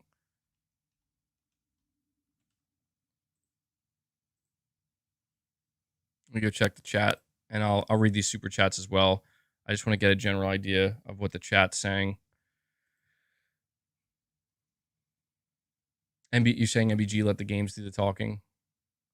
Somebody says they definitely agree. SGT says it makes sense. Darren says I don't think there's anything to worry about. Sergeant, you're saying calling it PlayStation Showcase after 2 years of waiting did set expectations by default. Yeah, and I can't deny that, Sergeant. And that's where I want to make sure people are not misunderstanding what I'm saying here. I am not saying that the expectations were unreasonable, that people were too entitled, that people were just expecting too much. No, I personally think I was, because I'll be honest, like I was expecting, again, like the greatest show I've ever seen in my life. But I will absolutely stand by that, because it is the truth. It's that you go that long without doing a proper showcase. By the time you announce a showcase, you know, because of how long you've went, the expectations are automatically the dial is automatically going to be set to expectations at high. I don't necessarily think that they need to be 11 out of 10, but certainly like a 8 out of 10, 9 out of 10. People are expecting big things. You're saying I expected a GTA 6 trailer? Well, hold on. That's not true. That's not true. I never said I expected a GTA 6 trailer. I talked about the possibility of a GTA 6 trailer, and I ultimately settled on it's probably not going to be there. I actually went as far to say that I hope it's not there, because if a GTA 6 trailer dropped at a showcase, it would overshadow everything. No one would care about anything else that was shown. But we did talk about the possibility of it being there, no doubt. I did express that it would be huge if it happened, but can't say that I expected it. Um, and so I just think that right now, and I can only speak for myself, and you guys let me know, like I said, if you agree or disagree. Generally speaking, my feelings on the current state of PlayStation, I think they're still doing a great job. I still think that they have some great games. They do have some great games coming out in front of us. And I, for as disappointed as I was in that showcase, I cannot sit here and honestly say that, oh man, like my faith in PlayStation is gone. Like I don't expect them to ever put on another good show. I don't ever expect them to make any exciting announcements. I don't expect their games to be good now. No, I realize none of that is true. I don't feel any of that stuff. I still feel pretty good about PlayStation. I just feel that there is a big blank spot right now with PlayStation that they still have not filled in. It's just this kind of big crater that needs to be filled in, and it's not there yet. It's not, and I think that it's just the true struggle of that PlayStation showcase is that when it was over, the realization I think dawned on many fans that, hey, you know how you felt like you had to wait almost 2 years for this show, and that kind of sucked. Like it sucked waiting for Sony to get ready to make more announcements. That feeling of waiting for announcements and for a roadmap is going to have to continue. I think that is the single biggest disappointing thing that fans were left with after that showcase. I think that objectively, there were a lot of great games shown off. I think objectively, Spider-Man looks incredible. At the very least, it looks good. I think objectively, expectations were fair. It was fair for expectations to be high, and I think objectively, it just did not give the fan base the answers that they were hoping to receive. And I think that led to some serious disappointment. Um, but I think it's also, I mean, maybe I'm wrong about this, but I think objectively, well, maybe this is no, this is not an objective fact, but it is subjective. But I will say that I think PlayStation's going to be just fine, and I think that anybody who has been supporting PlayStation for the games and the good games, I think that that's going to continue. That would be quite shocking if it didn't. Anyway, I do got to get to some of these super chats. Step, you're saying my takes, Project Q, nonsense, or no sense. I don't know if you meant to say nonsense or if you're just saying it makes no sense. PlayStation getting variety in games slash entertainment is great. PlayStation VR 2, amazing. Needing a few more first party stuff. Showcase disappointing when it comes to first party, but there's a lot coming still. Yeah, I'd say so. I'm mostly in agreement with what you're saying, Step. I don't understand why Project Q exists either. I think it is a good thing that Sony's trying to get more involved, or at least PlayStation Studios more involved with things outside of gaming because it's been working out pretty well so far, and it hasn't been detrimental, which is good to see. Um, I'm in agreement with you. PlayStation VR2 is going to need a little bit more first party support than what it's been receiving, and I do agree with you mostly about the showcase. It was disappointing from a first party standpoint, but there is, still a lot to look forward to. No doubt about that. Um, so I appreciate that super chat, Step.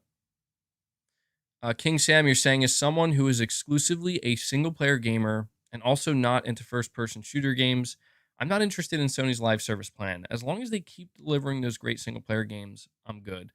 And I think you'll be good, King Sam. I do. I think that Sony is very aware of the fact that there are a lot of players on PlayStation console that do not buy a PlayStation console and play on it for multiplayer games. I think what Sony's hoping for is that people like you, King Sam, and many others who you're like, I just like to play single player games.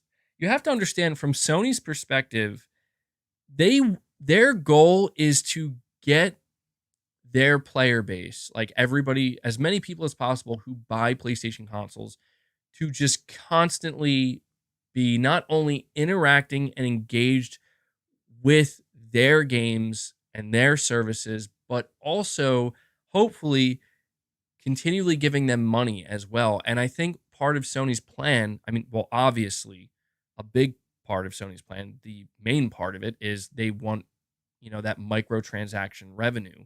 You can't blame them for wanting to do that. At this point, you see that live service games are here to stay. It's just that not all of them will be a success. The ones that are a success, oh yeah, they're going to rake in a lot of money. And Sony obviously wants a piece of that pie.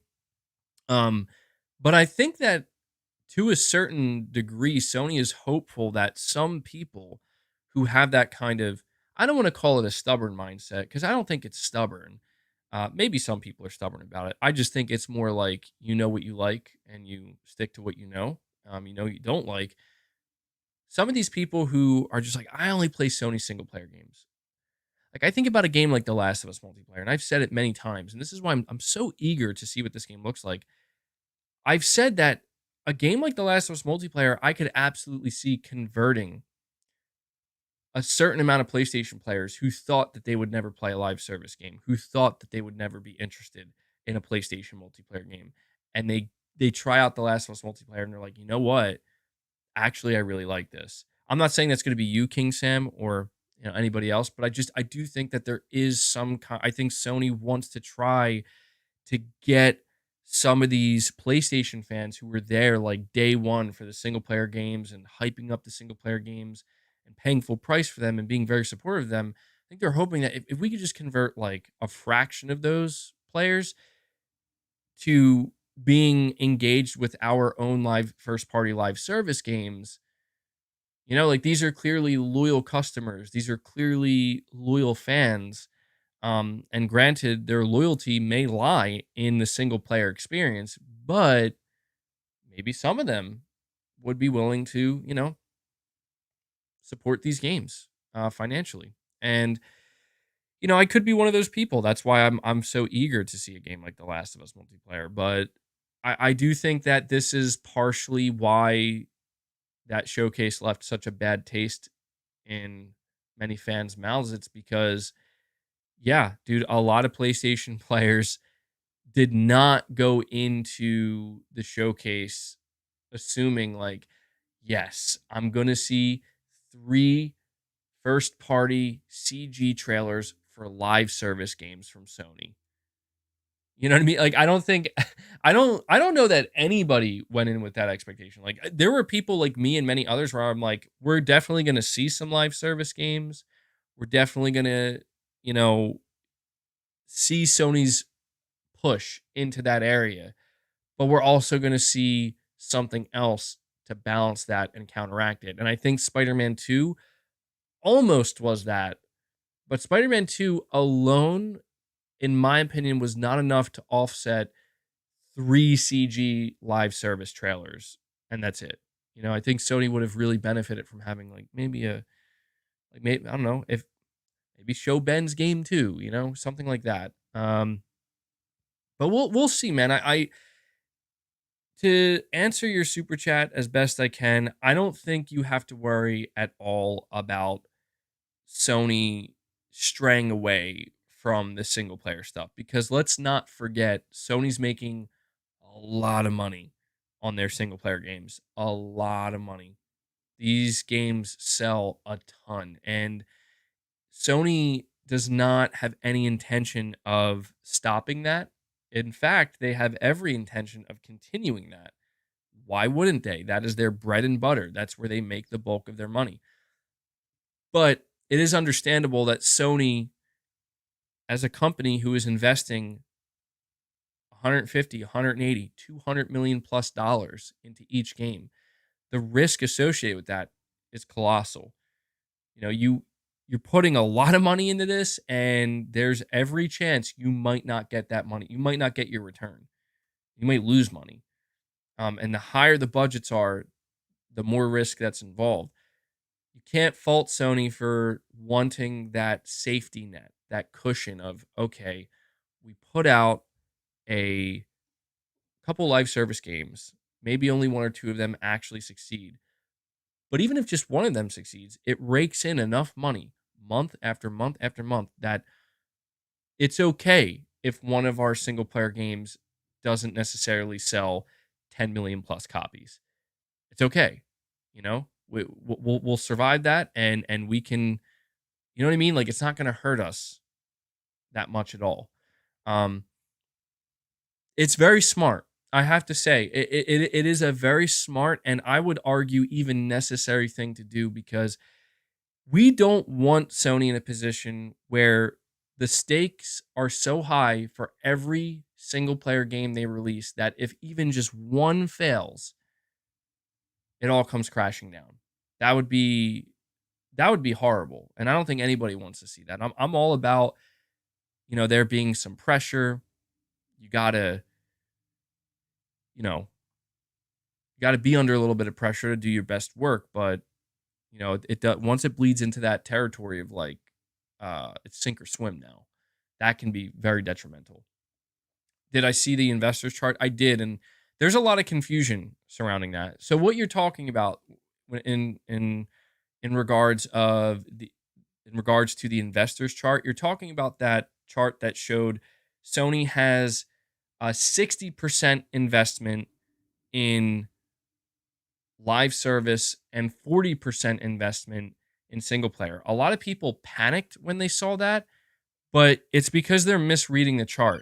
Here's the fact. What people are seeing in that chart is wait. But if you look back in 2019, it said that Sony was investing 80% in single player. How come that dropped to 40? So now Sony has cut their investment into single player in half? Wrong. No, that's not how that works. The way that chart, what is actually going on? Sony is investing more into single player than they ever have.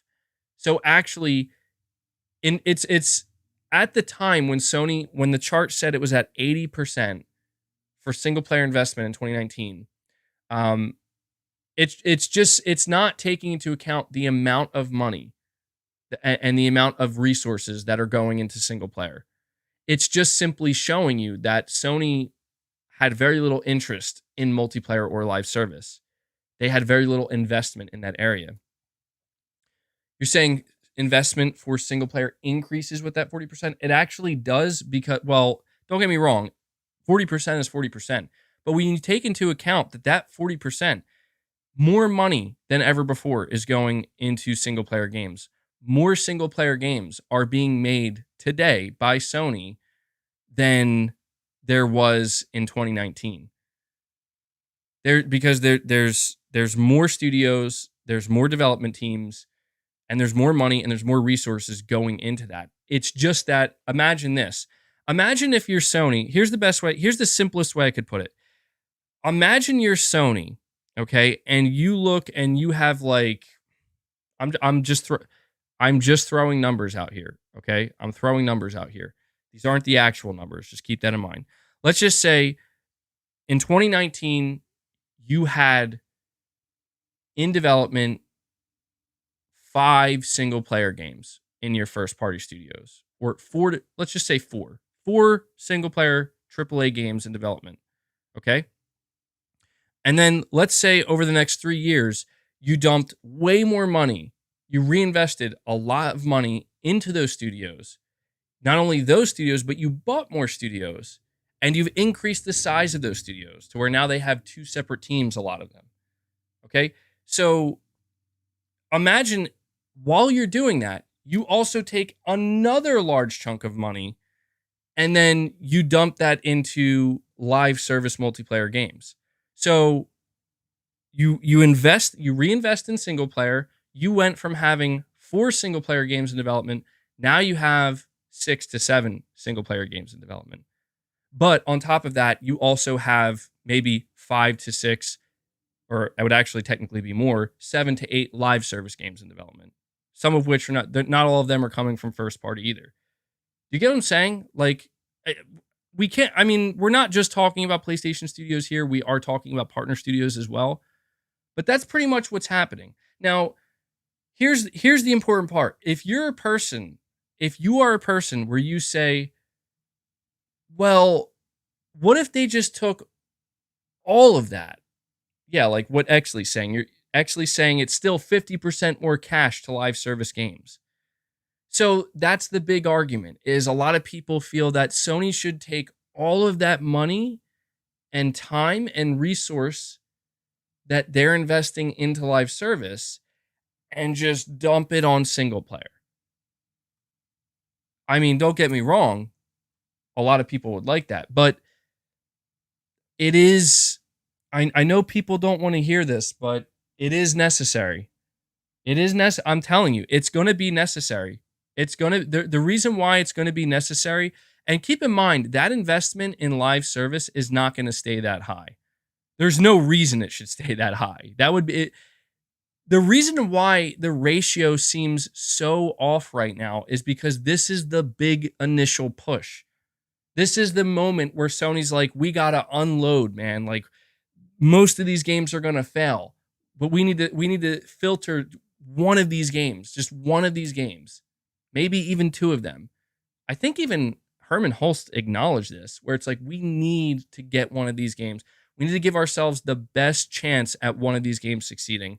And the reality of that is it's numbers, man. Like, if we try to make 2 live service games and they both fail, then your live service push just failed all at one time. If we make 5 live service games, maybe one of them could succeed, but what if all 5 fail? So it's just like, well, what if we do 10? Okay, what if we do 10? What are the chances that just one of those games will succeed? The chances rise. The chances go higher. And it's a numbers game, really, and it's unfortunate because what we are going to witness, and this is the part that I hate. We are going to witness some disasters. Absolutely. And people are going to crush Sony.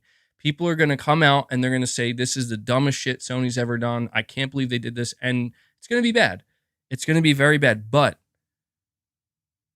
if just one or two of these games succeed, the investment in live service will likely drop significantly. The reason being is because they're not,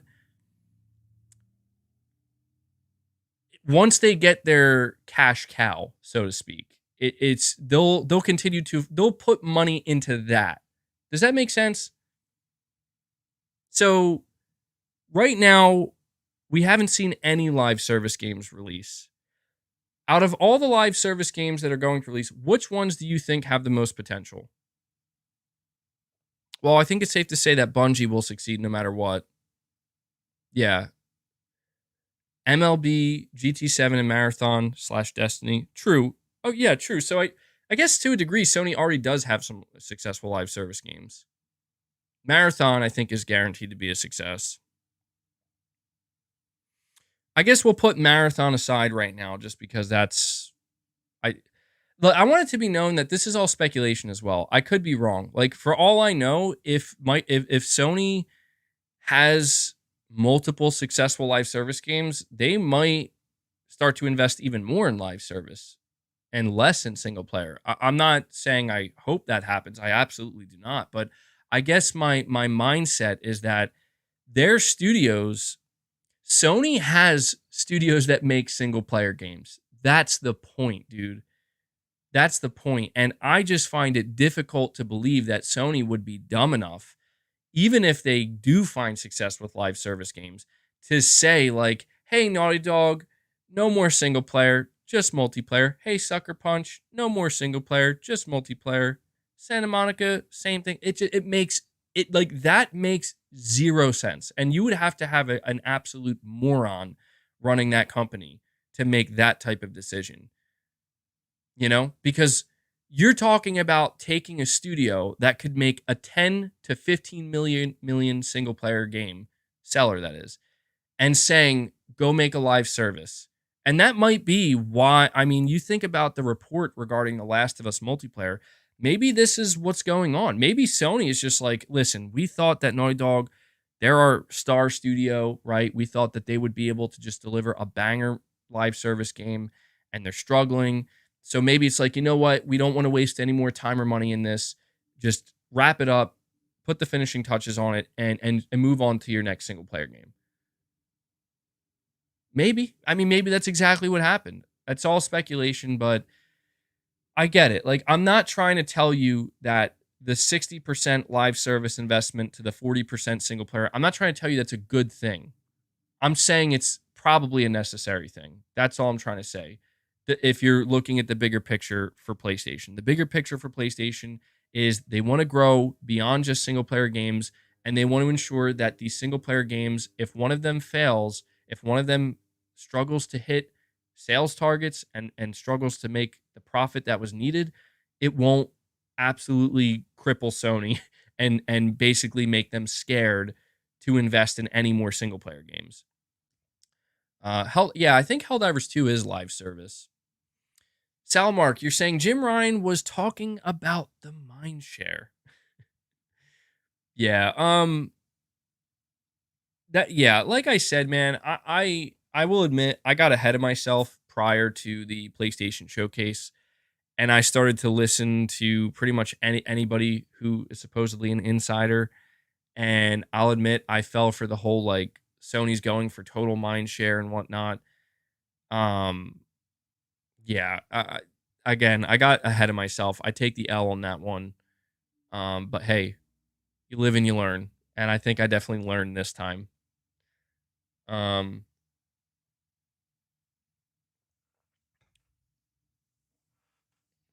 Saying live service will be the slow and painful death of gaming. I know you think that, but unfortunately, that's not true at all.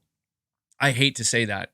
Like, I have very mixed feelings about live service in video games because I can see what makes a successful live service game so great and appealing, but I also, it's just like I say with everything, there are pros and there are cons. The pros of live service games that are done well, it is cool to have a living space to just go and play a game that is continually updated, and especially if it's with your friends. That is very cool, you know? There is no ending, and to a degree that is kind of cool. It's like it just continues and I just continue to engage with it. But there are cons to it as well, and the fact that it never ends is one of those cons. Like, let's talk about this for a moment here. All right, I will. I mean, I'm going to read these super chats, but I just want to make sure I get these thoughts out before I forget them. Let's talk about Bungie. Let's talk about Destiny. I've been doing some research. Okay, and the reason why I was doing this research was because we got a report from Bloomberg after Naughty Dog announced that The Last of Us multiplayer needed to be delayed, and they're proud of the game that they worked on, but they need more time. We got the report from Bloomberg that claims the reason for this is because Bungie is evaluating all of Sony's live service games, and they determined that, I'm trying to make sure I word this correctly. They determined that when it comes to The Last of Us multiplayer, they were unsure. They were not confident in the game's ability to retain players and keep them like really sticking to the game and coming back to the game. And that was their biggest concern. And a lot of people took that to mean, oh, so Naughty Dog isn't monetizing the game the way that Bungie thinks they should in order to keep people coming back, or their content roadmap is not sufficient enough. And I won't lie to you, when I heard that, my initial reaction was, well, that's kind of weird. That doesn't make any sense to me. Like, I know Naughty Dog isn't, they're not familiar with live service games, but how bad could it have been? Now, the thing that I did some research on, I wanted to look into Bungie, and I wanted to research, okay, what does Bungie do with Destiny and Destiny 2? What have they done to keep players engaged? Because, like, the thing is, clearly Destiny is successful, right? And they made a lot of money off of that. Like, Destiny's made a ton of money. And Sony bought them. Sony bought Bungie because of what they've achieved with Destiny 2. So I just naturally thought to myself, as somebody who is not a Destiny player, there has to be something to it. What is the hook? What is the hook of Destiny? And I'm sad to report to you guys that when I looked into this, oh boy, oh boy. I don't mean to offend anybody who is a Destiny player. Keep in mind, this is just from somebody who has been watching videos, reading posts, just basically trying to figure out how people feel about Destiny 2 and the monetization of it and how Bungie has handled it.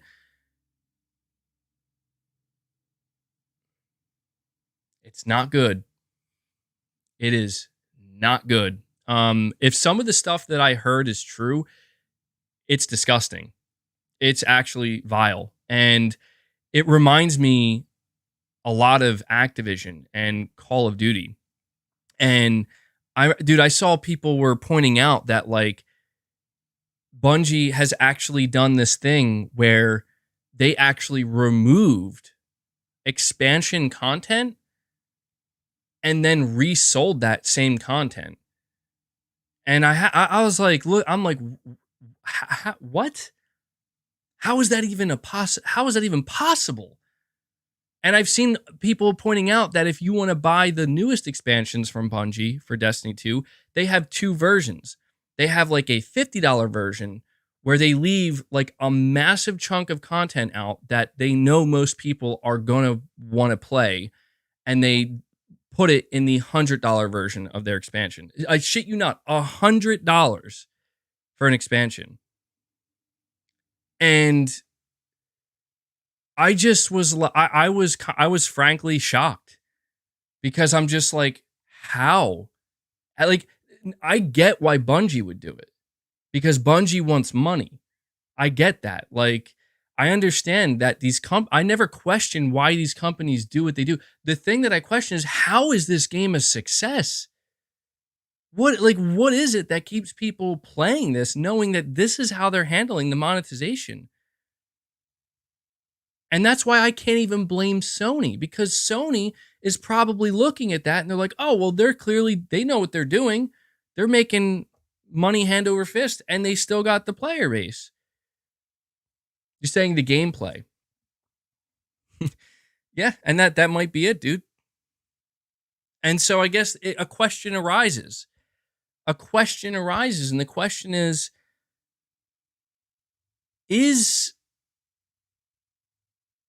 are we at a point with live service games? Have we been at a point with live service games for quite some time now where it's about getting people practically addicted to a gameplay loop to a degree in which like the developers are just like, "Yeah, we know you ain't going anywhere. Time to squeeze you for all you're worth." You know? Is that where it because this is where it's like I have engaged with live service games. Here's a great example. You know a live service game that I put 1,000 hours into over the course of many years, but never once dropped a single dime on the game other than when I actually just bought it? PUBG. I played PUBG for 1,000 hours with my friends. It's my tactical go-to shooter. Loved it till I didn't anymore. But I never like, at least with that game, I never, ever, one time felt like I had to make any purchases in order to enjoy that game because the core content of what that game was or is accessible to anybody who bought it. Straight up.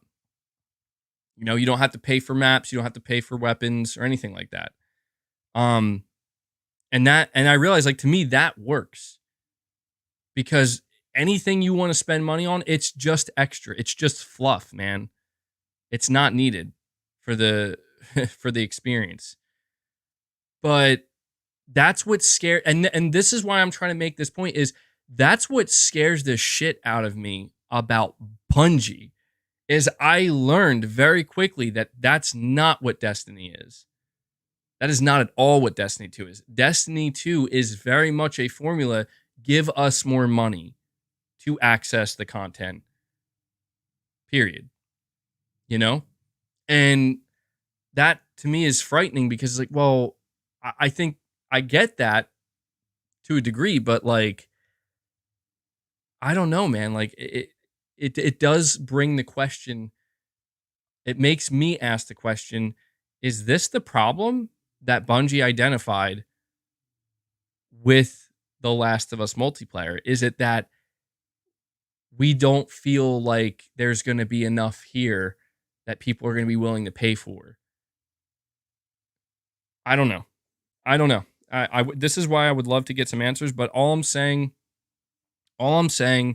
is that I did not expect when I did a little bit of research into Destiny 2 and into the way Bungie handled monetization, I did not expect to find out that it was that bad. I'll be honest with you, this whole time, I was under the belief that Bungie handled Destiny 2 the same way, like games like Fortnite and, um, like games like that and like Warzone, like the way that stuff is handled, where it's just, they're always putting out more content and you can buy it if you want. But it's not that. Like it's actually like, no, you want this content, you're gonna have to pay a lot for it. Like they're basically selling people expansions that are more expensive if you want the whole thing than a $70 like premium game. I couldn't believe that. Like I was genuinely appalled by that because I'm like, how? Like how is this thing a success? That was freaky to me, man. I was like, this is wild. And so the reason The reason why you're saying, have you not played MMOs? Well, no, I guess not. No. Uh, I get, yeah, I guess that is the model of an MMO. But I don't know, man. The thing that just disturbed me about it is like when I was watching people break down these videos and they were showing like what the content is that you're paying for. This is like the thing that really also caught my attention is a lot of people were saying like, dude, how is Bungie going to evaluate Naughty Dog when the last expansion that Bungie put out got like decimated critically, and people said that the story was laughable. Like the story was actually laughable, and that also made me feel a certain way where I'm like, uh, okay, like I guess the studio who is struggling to create compelling story driven DLC that people are unhappy with for a premium price, I guess that should be the studio that evaluates Naughty Dog, a studio that's considered one of the best storytellers in the industry. Um, you know what I mean? Like it something doesn't make sense to me here. And I'm not trying to be overly negative. I'm not. I do have, I talk about how do we feel about the current state of PlayStation. I do genuinely feel kind of concerned knowing that Bungie, specifically Bungie, not Sony, Bungie is responsible for evaluating all of Sony's live service games and determining whether or not they get a passing grade, I guess, or they need to go back and rework something. Because I have not ever cared about Bungie. I'll be frank with you guys. I never gave a single shit about Bungie, and I don't mean that in some kind of aggressive way. I'm just saying I never cared about Halo. Um, I, I never cared. I did play Destiny, like the first one, for a little while. Never got into it. I never got Bungie. That's all I'm saying. I never understood it. I've played Halo. I played Destiny. I think they're fine. I just never quite understood what it was about them that people considered so special. Um, and that's fine. Like I'm just I feel like I'm just on the outside looking in and I'm very confused. That's how I feel about specifically Bungie being in charge of Sony's live service endeavor. That's all. I mean, you're saying the gameplay is god tier. Mm, I mean, I guess, yeah. I'm not saying like, yeah. For the time that I did play Destiny, like way back, like Destiny 1, it was pretty fun. It was pretty fun, but I don't know. It got. I don't know. All games get boring to a degree. You know what I mean? So I'm not going to say it got boring, but it became rinse and repeat, and it didn't. I just find it ironic because whatever Bungie was doing with Destiny didn't hook me in. You know what I mean? And so that's why I was like, I was so confused to hear, well, maybe I would like to see what Naughty Dog's idea of a live service game is, because maybe I would like their idea of a live service game better. That's all. Anyway, I apologize keeping you guys waiting while I rant here for a little bit. So let me um Kaiju Project. You're saying this was a Jim Ryan showcase for shareholders with games as a service highlighted. Herman Hulse showcase will happen later this year, probably September. Dude, that's so funny to think.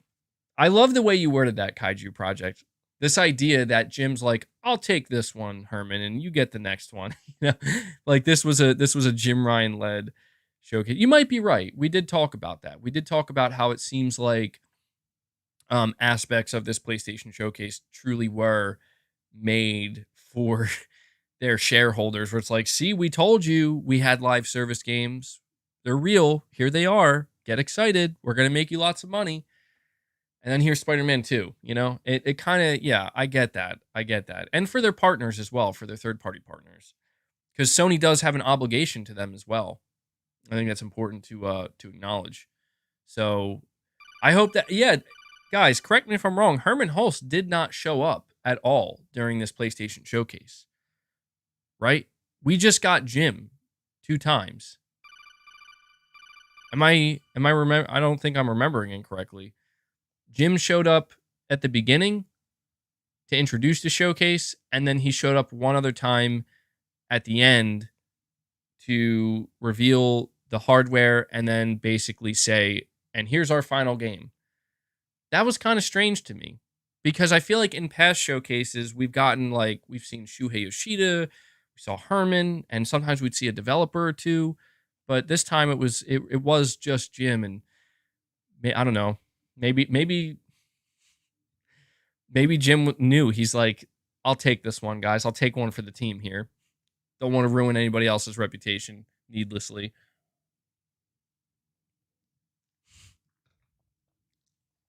Saying Herman was busy on Twitter. Yeah, he was. Yeah, he was. So I appreciate the super chat, Kaiju Project. Andy NG, you're saying, hi, MBG. Question: how come there's zero hype on Lords of the Fallen? Or Lord, I think it's called Lords of the Fallen. You put Lord of the Fallen. It's coming out this year, but Elden Ring got all the hype. Um, well, I did see the trailer, the gameplay trailer for Lords of the Fallen, and it looks very good. Like, as long as I'm not busy playing something that came out before it, that is going to be a day one game to me. It looks amazing. Like, to me, Lords of the Fallen straight up looks like another potential Dark Souls 4. And it does look very similar to Elden Ring. I think it's just because it came after Elden Ring. You know what I mean? And I think to a lot of people, it just kind of feels like, oh, another one of these games. You know, like they're copying Elden Ring. But I try not to look at it like that. Like, I try to just judge a game as best I can based off of, like, okay, like it does look kind of like a ripoff in some ways, but it looks really good, and I can't deny that. Like, it looks really fun. Um, so I don't know, man. I don't think Lords of the Fallen has any chance of garnering anywhere near the amount of hype that a game like Elden Ring has, but I'm assuming as we get closer to launch, that might change. Like, it might start to gain more hype, and more people will begin to notice it. Could get good word of mouth too. So we'll see. We'll see. Maximilian Pegasus 88, you're saying the top 9 most played games on PlayStation right now are live service multiplayer. It's clear why they want to release some live service games of their own. Yeah, I mean, look, we all know it comes down to money, and that doesn't have to be a problem. The only time it becomes a problem, and the whole reason why I even brought up Bungie and Destiny 2, is because the thing that always concerns me is I don't want to feel like I'm being ripped off.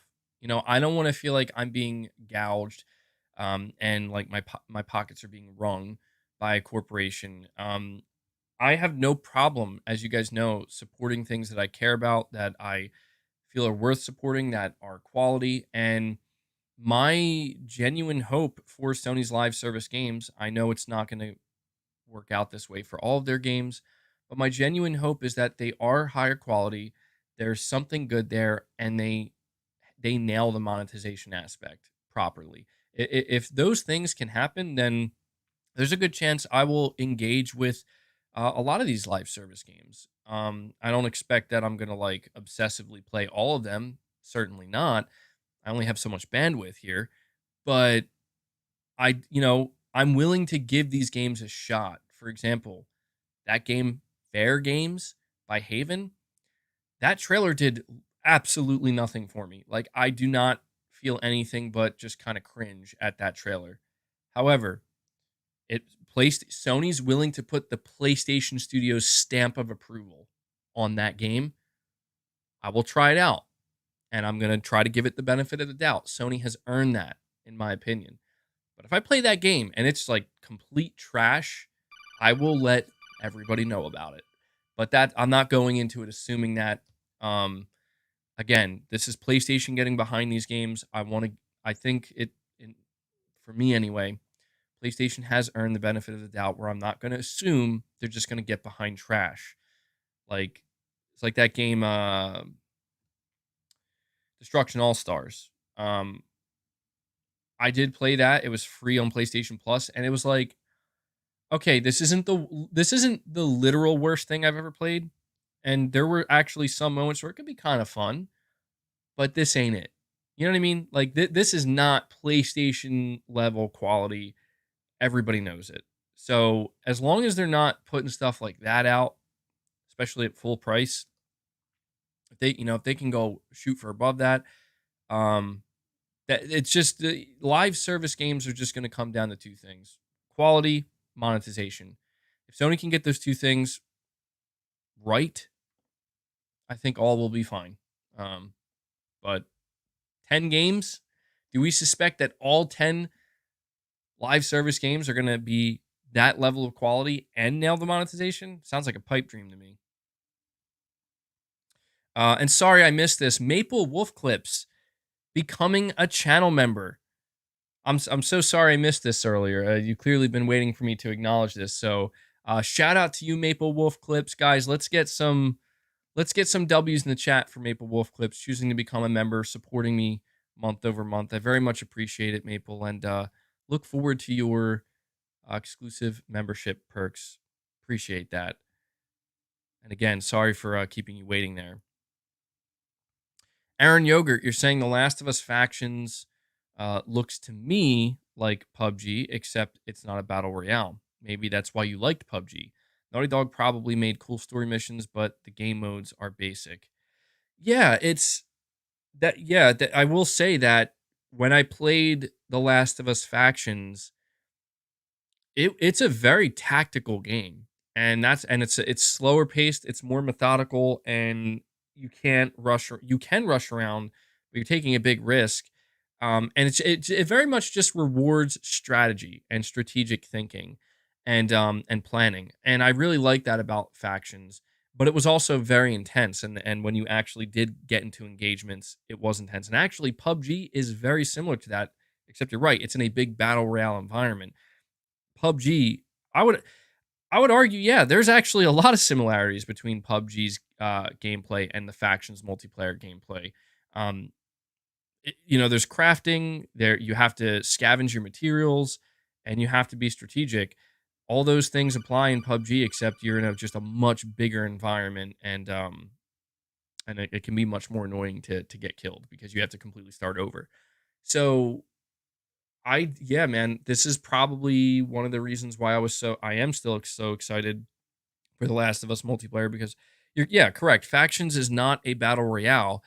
It's a it's a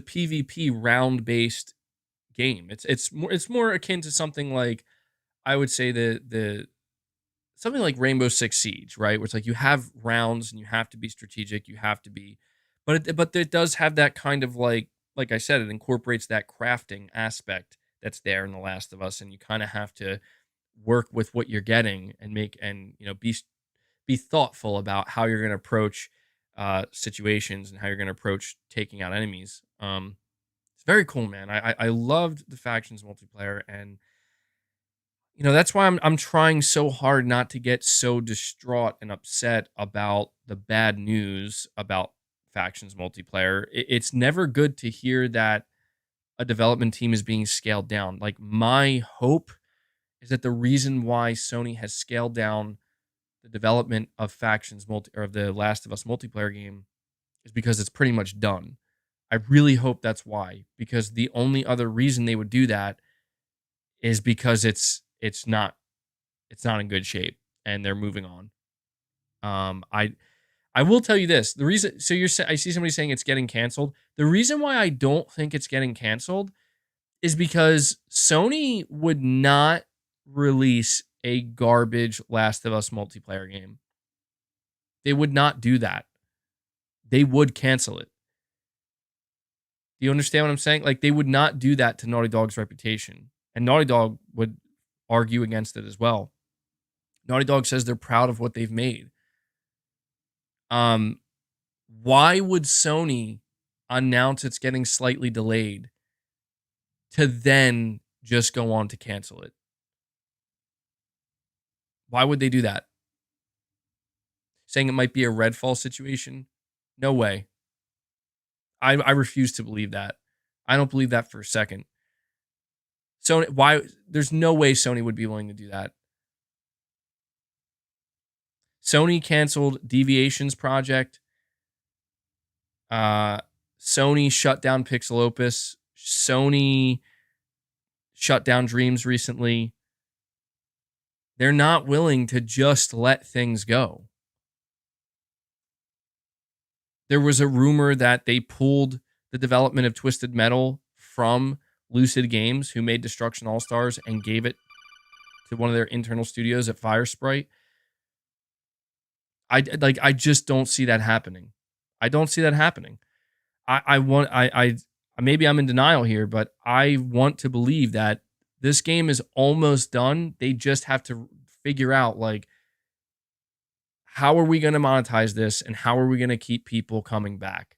I think that's what they need to figure out, because they've been working on this for literally like 4 years now. The game is likely finished, man. It's not, yeah, and I see people mentioning Redfall, but keep in mind with Redfall, like, a lot of developers left.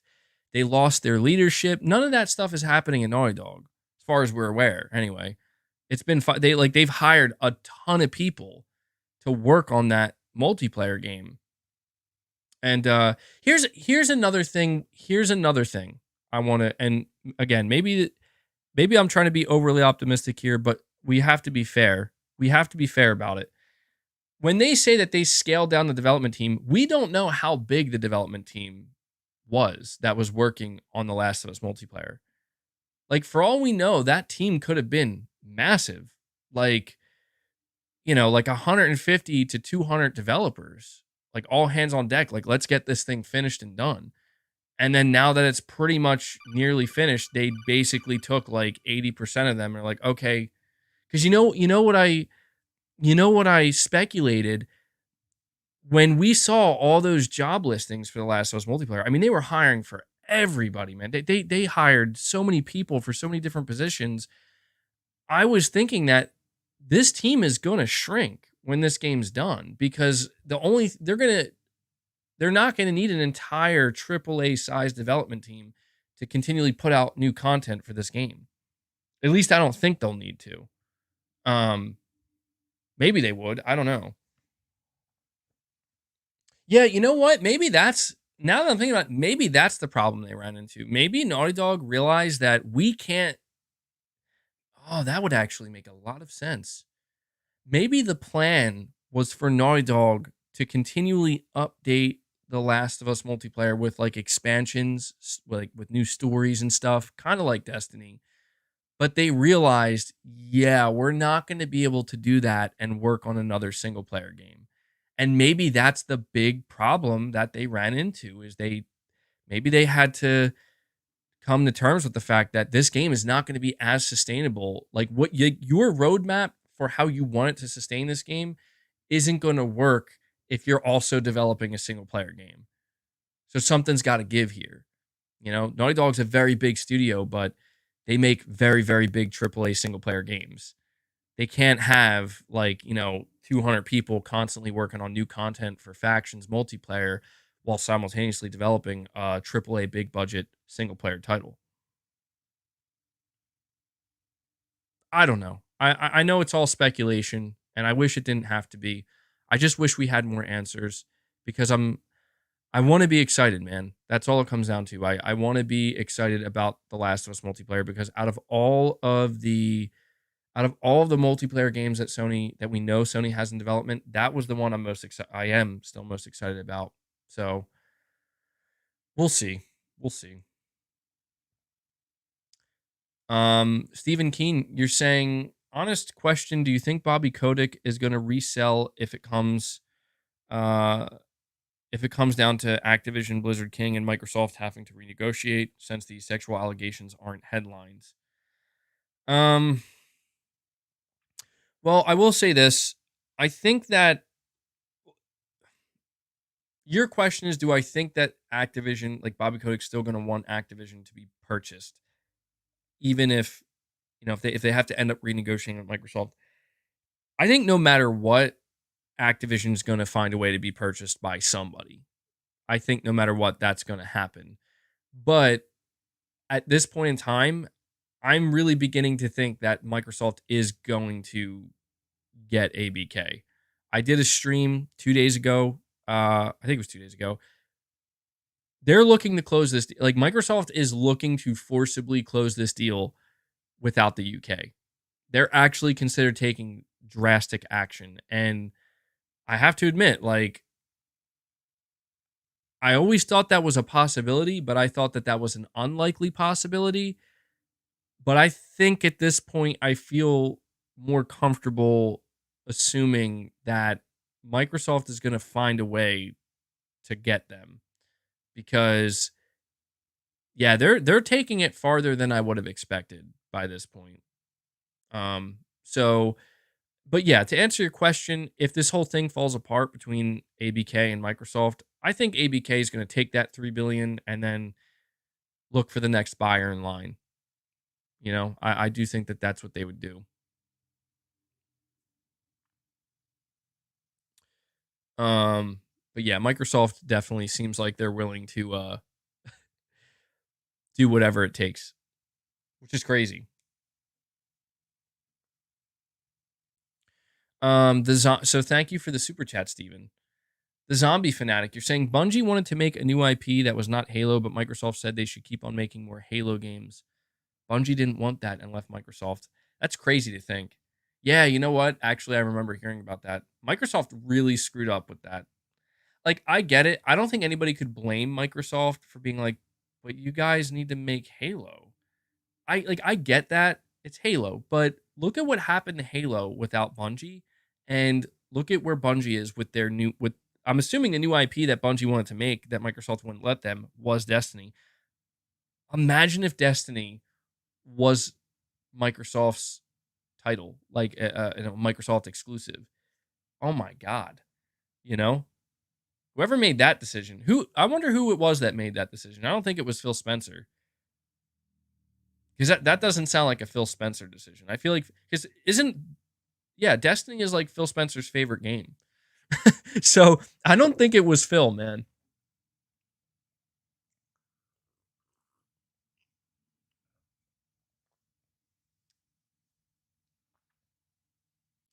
Will, you're saying Destiny is fire, man.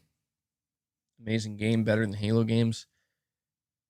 Is it? I mean, I'm sure. Well, again, like I don't play Destiny, so I don't want to. I know I was really hard on Bungie and Destiny in the stream, but it wouldn't surprise me if the gameplay is why Destiny is still so successful because it's like, dude, I don't think people would be paying for these expansions at the rate that they are. It's just weird, man, because like it's weird when if you go on YouTube and search like the state of Destiny, oh my god, man, there's a lot of people very angry with Bungie and very angry with Destiny, very angry. Um, and it kind of surprised me because I thought that like it would have been mostly positive, but a lot of it was very, very, very negative. You're saying yet over a million play it daily. Yeah, that's where there must be some kind of disconnect here, you know? Angry gets you clicks. That is true. That is true. Well, you can't argue with the numbers. The numbers don't lie. People play it, people support it. And yeah, by a lot of people. So who am I to say that because I saw some YouTube videos um, claiming that it's the worst thing ever? You know what it reminds me of a lot? It reminds me of Call of Duty. Most of my multiplayer experience over the years was with Call of Duty, and it's so weird because I don't really follow Call of Duty anymore. I do like slightly, like it just pops up sometimes. I see like people on YouTube, I see random Twitter posts, and oh my, like it's just the you would think. I just don't know what to make of it because I just see people constantly. I mean, it is just it incessant like complaining about Call of Duty. And I just feel so I don't get it because I'm like, but why is it so successful then? Like all I see are videos of people complaining. All I see are tweets of people complaining. And yet it's still one of the most successful games.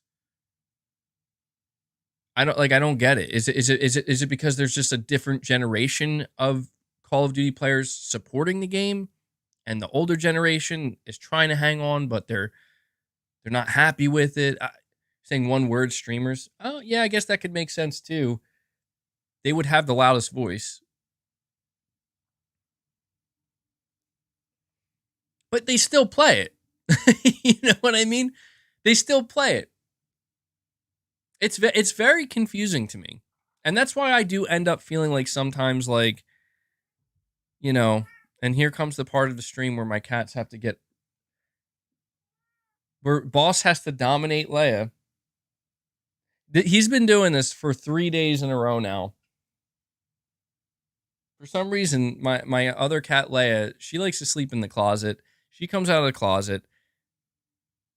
And then boss, he just comes out of nowhere and he's like, "Yeah, I'm gonna bite your neck and we're gonna like, I'm just gonna dominate you." They're not getting. It's not like sexual or anything. I mean, I guess maybe it is, but they're not like doing anything like that. He's just, I don't know. He's just, I guess, trying to assert his dominance here as the alpha. And it's just like, dude, I'm on a live stream right now. Why do you got to do it now? I think he's trying to do it for the stream. That's what I think. I think he knows now. I should see the state of Overwatch right now.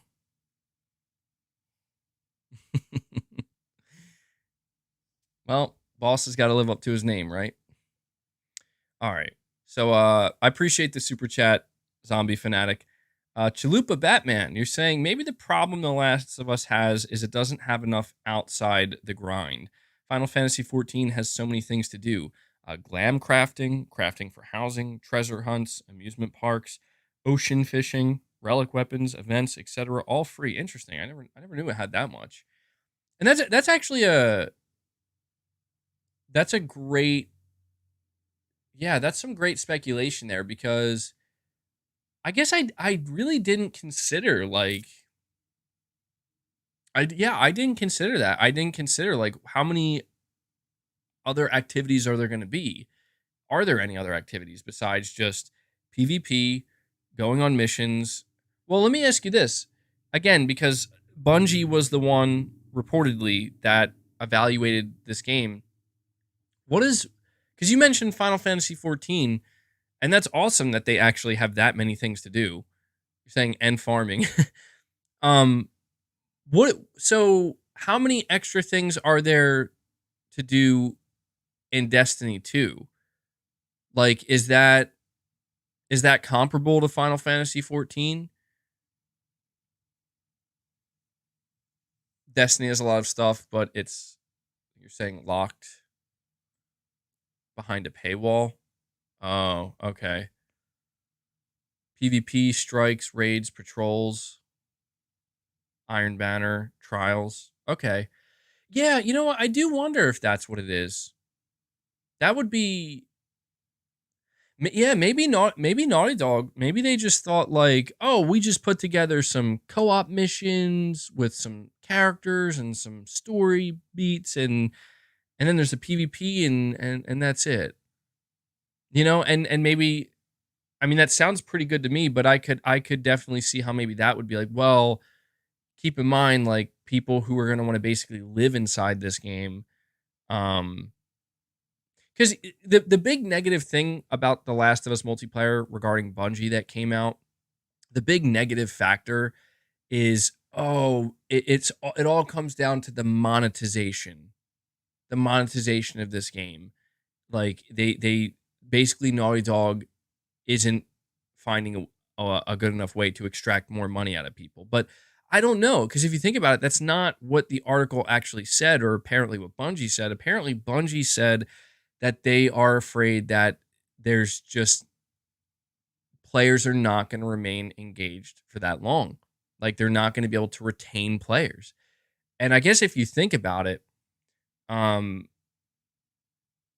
Yeah, that sounds like a content pipeline issue more than a monetization issue. Because I feel like like monetization can be pretty simple if you think about it. You know what I mean? Um, you can always just do skins, and I feel like a game like The Last of Us, you know, they could. I mean, they probably will do skins, but it's hard to say, man. But that's you bring up a good point, Chalupa Batman. And I see another super chat from you, Chalupa Batman, where you followed up by saying rewards for the extra stuff include mounts and minions, so engagement is pretty high. Yeah, I have minimal experience with MMO.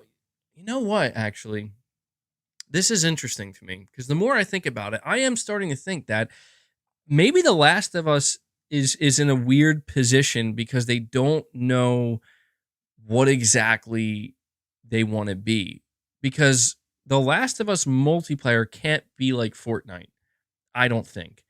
Like it doesn't make sense for it to be like a Fortnite or a PUBG because the the core addicting aspect of that gameplay is the battle royale loop where everything else exists around that.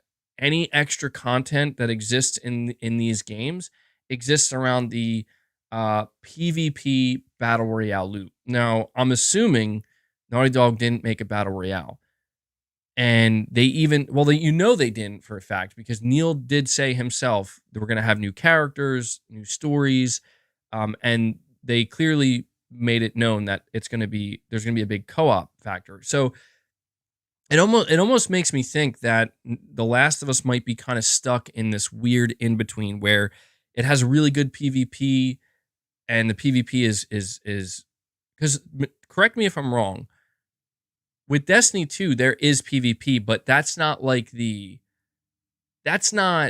main selling point of Destiny 2. It's more like it's there for those who want it, but people really stay stuck to Destiny 2 for almost all the other content. And the PvP is just looked at as like kind of like the cherry on top. Am I correct in that? See a lot of you guys saying yes. Okay. I almost wonder if that's exactly what The Last of Us multiplayer is ultimately shaping up to be, where it's more of like a co-op um you know, Destiny slash Division esque MMO light type of game with PvP. But the problem is, like, Naughty Dog doesn't really know how to. I don't know though. Like, how? I don't know, man. The more I think about it, the more confused I ultimately find myself becoming.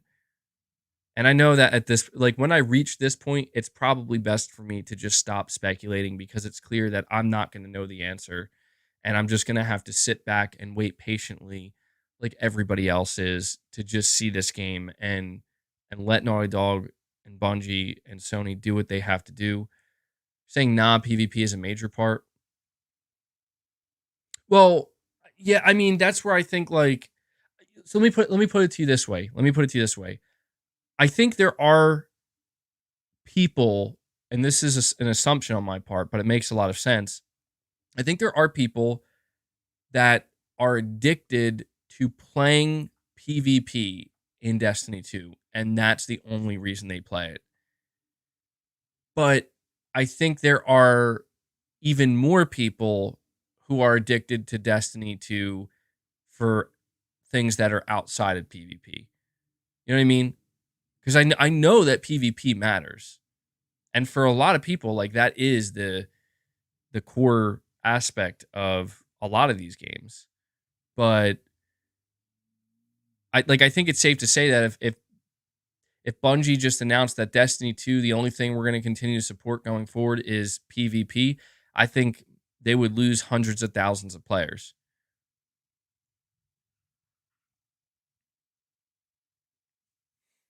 That's my assumption. So, yeah, well, I appreciate the super chats, Chalupa Batman. I would think it would be cool. It would be very cool, I think, if Naughty Dog basically came out and was like, when they showed their game, like, we have a bunch of other stuff you can do, like what you see in a game like Final Fantasy 14 or Destiny. And we got Hellbound 1981 coming in again with another 5 memberships gifted. Hellbound showing up again. Thank you guys, man. You guys, I mean, I've been streaming a lot, and you guys still crush the goal every day, man. The goal is always set at 25, and you guys always crush it. So, thank you so much for that, Hellbound. Appreciate that. Got the let's get some W's in the chat for Hellbound, keeping the membership train going today. That brings us up to 32 memberships on the day. Very much appreciate it, man. Thank you guys for keeping it going. Love to see that community support. And Aaron Yogurt, you're saying The Last of Us Factions 2 BR mode will be a better PUBG. Well, I will tell you that the universe of The Last of Us is absolutely perfect for a battle royale mode, but I don't know that they're gonna have a battle royale mode. You know what I mean? I feel like they could, but I'm not entirely confident. That'd be a great surprise because it would be perfect. It would be perfect. Matthew Francis, you're saying the position for market designer for factions was open for a really long time. It's possible that they left that part of the design a bit late. Yeah, that's interesting to think. Market designer. Yeah, that would certainly be a.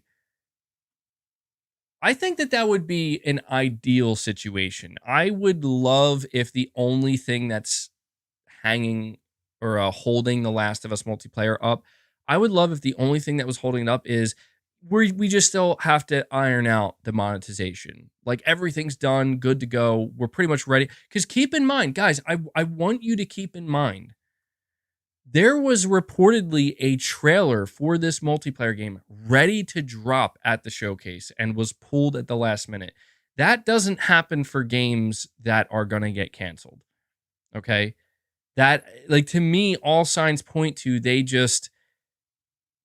need to just figure one last part of this game out and get it locked down, and then they'll be good to go. Because who knows, dude? Maybe the reason why they had to pull that trailer at the last moment was because I'm not saying they were going to do a shadow drop release, certainly not. But maybe they were planning on dropping a beta that day, and it was just like, well, guys, like, we have to make the call. Are you guys sure Bungie's saying you guys might need to make some changes? Do that first. I'm just saying, like, anything's possible, but that is something that was reported. The trailer was apparently ready to go, and it had to get pulled at the last minute. So that drives me a little crazy, though, because that to me was a glaring omission from the PlayStation showcase. Like, I mean, there were many things that I was very confused. I was like, why weren't any of these games here? But that one in particular was like, dude, how was The Last of Us multiplayer not at this show? That was probably the most shocking to me, because I went into the show and I told you guys we are 100% seeing The Last of Us multiplayer today, and we didn't, and we still haven't. So kind of crazy. So I appreciate that, Matthew. Subtext, you're saying Bungie's Last of Us check may have been a monetization thing. Final Fantasy 14 is a $15 a month subscription MMO. Destiny is a microtransaction-driven live service, right? Yeah, dude, I'll be honest. If I wouldn't mind paying a subscription service for a Last of Us MMO type game. I wouldn't mind paying that if they can really keep it. If they could do as good of a job as Square's done with Final Fantasy 14, but for the Last of Us universe, hell yeah, I would pay a monthly subscription to that for as long as I'm playing it. I think I would. I don't know. I feel like I'd almost rather do that than. Well, I don't know. What do you guys think? If you had to choose between, if you get addicted to a multiplayer game, what would you rather have? Like a ton of microtransactions, or a subscription service, or like you have to pay a monthly subscription? I could see more people leaning towards microtransactions, because at least with like microtransactions, you kind of have the choice. Like, do you want to actually buy this? You don't have to. It's just there for those who want it. But then again, there's the problem with the microtransaction side is there's always that chance that in order to incentivize people to buy those microtransactions, they're gonna paywall like pretty important, maybe not important stuff, but you know, uh, PlayStation Pete, you're saying PSVR 2, not too many great games we can discuss. Yeah, that is true, PlayStation Pete. And that was mentioned earlier in the stream. That is one of the things about the current state of PlayStation that we need to take into account. The current state of PlayStation, PSVR 2 is, I don't want to say in limbo. It doesn't feel like it's in limbo, but when it comes to like big hit games or um, first party games, yeah, it's not looking too great. And Big Turbo 2.0 on IG says MBG equals microtransactions bound gamer. Oh no, what happened, man? What went wrong? You watch. I'm going to end up getting addicted to multiple Sony live service games, and that is what my name's going to stand for. That is what my name's going to stand for. A game I've still been playing, but I'm slowly beginning to despise is Dead by Daylight. Dude, I want Sony, please. Please give me a release date for Helldivers 2. I need to be liberated from Dead by Daylight. I feel like I am I feel like I'm being held hostage by Dead by Daylight. It's microtransaction battle pass gamer. There we go. I need Helldivers 2 to release because, dude, I've just every night I just play a couple rounds of Dead by Daylight. But dude, that game is toxic, bro. Oh my god. I guess all multiplayer games eventually become kind of toxic, but dude, I had this. I know Dead by Daylight is live service. I know. But I don't really spend any money on it.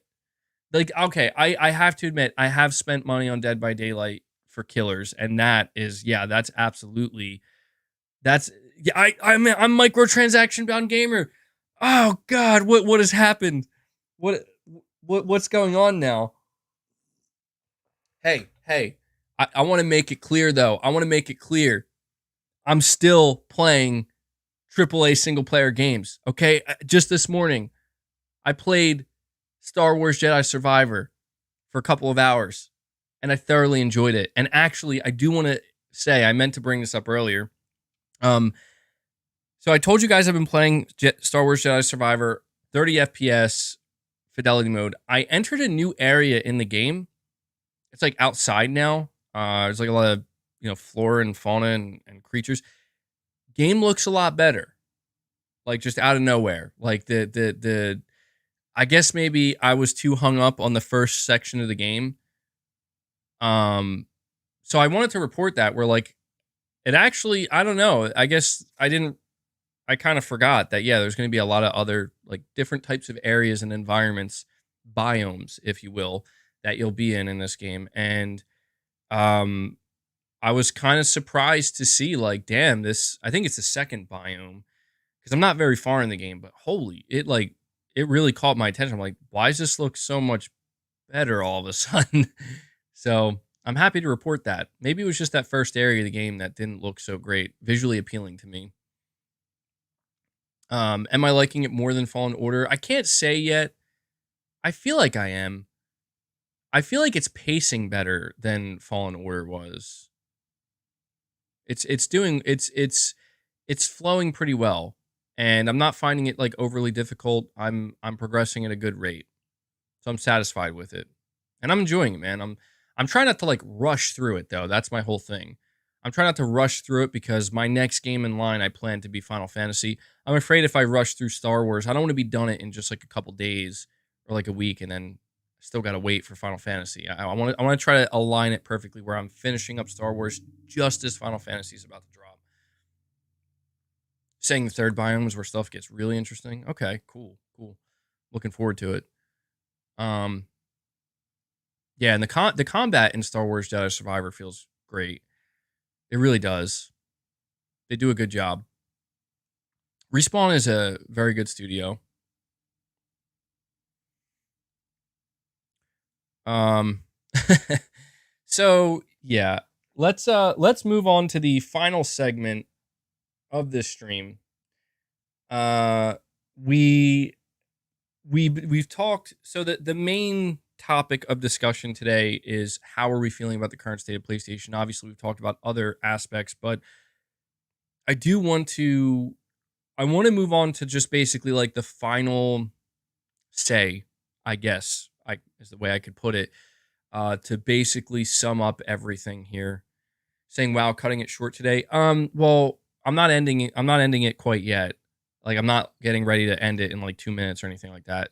Just keep in mind that I'm streaming a lot more now, so on day like I don't want to artificially extend streams just for the sake of I got to hit 4 hours or something. Nothing like that. The streams will go as long as they have to go. I mean, if you go back the past couple weeks, you can see that, like, dude, there were times where I'm going over 4.5 hours, 5 hours. Sometimes, I mean, there was a stream I did for 6 straight hours, and that wasn't for like I just it happened, you know. And then sometimes there are going to be streams where maybe it'll only be 2 hours, maybe 3 hours. Um, Dark Demon Media, you're saying, did you play the Resident Evil 4 Dead by Resident? Sorry, I read that wrong. Did you play the Resident Evil DLC for? Okay, yeah. You're asking me if I played the Resident Evil DLC in Dead by Daylight. I did. Yeah, I have. Let me see. Who do I did get Nemesis. I didn't get Wesker. I don't know why. Like, I don't have any desire to play as Wesker in Dead by Daylight, but I did get Nemesis, and I do play as him sometimes. I mainly play as Pyramid Head, but Nemesis is pretty fun. I struggle with him though. But I have Leon, I have Jill, and that's pretty much it. I I felt no desire to buy who are the other characters that are available? I think there's Ashley. I know that there's Rebecca, but yeah, one of my favorite maps to play in Dead by Daylight is the it is the police station, the Raccoon City police station. That's I know a lot of people don't like that map in Dead by Daylight. I actually really do enjoy it. That's one of my favorite maps to play in, and I think it's just because they did such a good job. Um, I mean, you're actually just in the Raccoon City Police Department. So yeah, I love the Resident Evil DLC. I do wonder if they're going to end up doing more Resident Evil DLC eventually. Maybe they will. Maybe. Pyramid Head Gang, yeah. Subtext, you're saying, are you aware of the Final Fantasy 16 launch event on June 11th? Speculation is the demo will drop there or the next day. So we have about a week or so to wait. So actually, I did hear about this, but I forgot about it until you just reminded me, Subtext. And this is a great opportunity for me to, again, try to set expectations for Summer Game Fest, which is happening in 4 days. I think there are quite a few people going into Summer Game Fest anticipating that that's where Square is going to shadow drop the Final Fantasy 16 demo. And yeah, I see where that comes from. It would be a good place to do it. It would make sense. However, I do also want to acknowledge that because they are doing this launch event on June 11th, that if I had to guess, that is where the demo would drop. It makes more sense for the demo to drop there than during Summer Game Fest. So Subtext, I appreciate you bringing that up. Um, and if I'm not mistaken, well, yeah, that's not necessarily a full 2 weeks. Like if they drop it on June 11th, that's not necessarily a full 2 weeks before the game launches, but it's close enough. It's about a week and a half.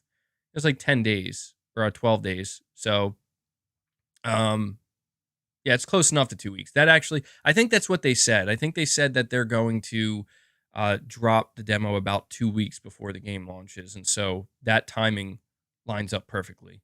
So, All right. Yeah, I'm glad you reminded me of that, because if you didn't, I probably would have felt more confident that the demo would drop at Summer Game Fest, but we're very close now. We're very close. Um so yeah, to basically summarize my thoughts, and then after this, I'm going to refer to the chat a little bit. The current state of PlayStation, I think things are pretty good. I think things are pretty good. For me personally, I don't feel very negative. I know that I've had some negative responses and reactions, and I know that there are some people who have told me, like, dude, you're being ridiculous. You're being way overly emotional and overreacting. And yeah, I have a tendency to do that sometimes with a lot of things. But I do feel in my more calm, more relaxed state that things are really not that bad, and I've seen a lot of fear, uncertainty, and doubt, a lot of negativity. And I'm not here to fight that. I'm not here to tell anybody anything. All I'm here to say is that I don't necessarily agree with most of it.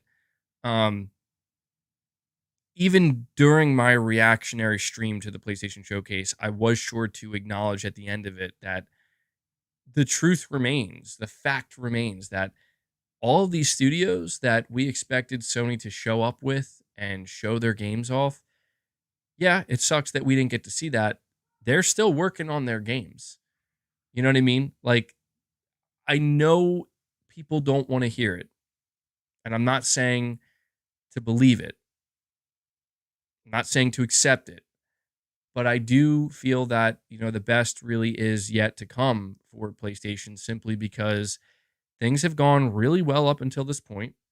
I feel like we hit a bit of a road bump, a bit of a little stumble, if you will, with the showcase, and obviously with the bad news regarding um, the Last of Us multiplayer. And I've seen quite a few negative reactions to the announcement that Ratchet and Clank Rift Apart is releasing on PC, and I would talk about that, but I don't think that there's anything left to say about it. If I had more to say about it, I would, but it's just, it is what it is. I think that for a lot of people, that just was like a little bit of a dog pile thing. Where it's like, look, PlayStation had a not so great showcase, and there's bad news about The Last of Us multiplayer, and Ratchet and Clank Rift Apart's dropping on PC. And it's like, okay, well, I get it. Some people are going to use that to dogpile, saying bad faith reactions. Yeah. And some of it's warranted, man. Like, I get it. Like, there were people. So what I will say about that is there were people telling me that, dude, Sony didn't lie. At least this is what some people were telling me. They're saying Sony didn't lie about Ratchet and Clank, um, on, only being able to run on PS5, because when Insomniac or whoever, when Sony said that this game is only possible on PS5, they weren't talking about PC. They were just talking about PS4. But then, there was that one developer that came out a while ago and they were like, yeah, I'm pretty sure Ratchet and Clank Rift Apart could run on a PS3. And so, this is where my response to that is, it's very simple. It's, you know what? I'm not going to sit here and say whether or not Sony lied, because the reality is people are going to get into arguments about that. There are going to be people who say Sony didn't lie, because of reason X, Y, and Z. And then there are going to be people who say, no, Sony absolutely did lie. And that's all they do is lie. And they're going to give reason X, Y, and Z. It's like, okay, well, I don't think there's any winning here. Like, I don't think there's any winning this battle. People are going to have their opinions, and they're going to stick by that, and they're going to have their answers. So for me, it simply comes down to, I'm not going to, and I did explain this the day the news came out, but I'll just reiterate it here. When it comes to the current state of PlayStation, something that I have actually changed my stance on, not stance, but my feelings on, I'm not going to be listening to Sony's marketing anymore, and really paying close attention to their selling points for some of their games and certainly their hardware. The reason being is because at this point, it does just kind of feel like it's a trap. Maybe it's always been a trap, but at this point, it's like, I'm not going to talk about the PlayStation 5's SSD. I'm not going to talk about the speed of the PS5. I'm not going to talk about the power of the PS5. The best thing that I could say at this point, the only thing that I feel like is even worth saying is, you know what? The PS5 is a competent console that runs games pretty damn well, and a lot of games look really good on it. And that's that. And that's all it needs to be. Um, because I've been burned, and this isn't just for PlayStation; it's for Xbox as well. Unfortunately, it's and look at all the people who got behind the 12 teraflop narrative for Xbox; they got burned as well. And it's like that's the marketing, and I think that at this point in time, it's just better to the marketing teams are going to do what they're going to do to get people excited, to sell people. I'm going to try to do a better job at not losing sight at, okay, but what really matters here? So, like when Ratchet and Clank came out on PS5 and when that game was being marketed for PS5, I will admit that I got too caught up in it's only possible on PS5. Sony said it was. Look at that interdimensional whatever's going on, teleportation, it's next gen greatness. And that's when I'm just like, I feel kind of stupid. I do. Like I feel kind of stupid for having that type of reaction and mentality because it's like I could have just, taken a step back and simply said, the game looks great and fun to play. You know what I mean? And it's just like, yeah, I'm tired of getting wrapped up in the things that simply aren't that important. That's the best way I could put it. I'm tired of getting wrapped up in the things that at the end of the day, is this what gaming is about? And the answer is no, it's not. At least not for me. I'm not speaking for anybody but myself. Um, and so yeah, it is what it is, man. More people are gonna enjoy Ratchet and Clank on PC. I at this point I'm wondering like if we're gonna get another Ratchet and Clank from Insomniac. That's what because I feel like it is a pretty good sign, I think, that they decided to bring the game over the PC because I feel like I don't know. You Insomniac's working on Spider-Man 2. They're finishing that up. They got Wolverine. Apparently they have a multiplayer game in development, but I have to imagine they're probably going to bring another Ratchet and Clank game out. I do wonder if we're going to get it this generation or if the next Ratchet and Clank could come out potentially next generation with the PlayStation 6. But I guess we'll find out. You know what I do wonder too, speaking about marketing. I wonder, you know what, a good opportunity, here we go. So, we're going to be able to get a good idea or get another glimpse, I should say. That's the best way to word it. We're going to get another glimpse into how PlayStation's marketing team is going to get creative with their terminology and what they're going to choose to focus on because the PlayStation 5 Pro is coming. And that's going to be fun.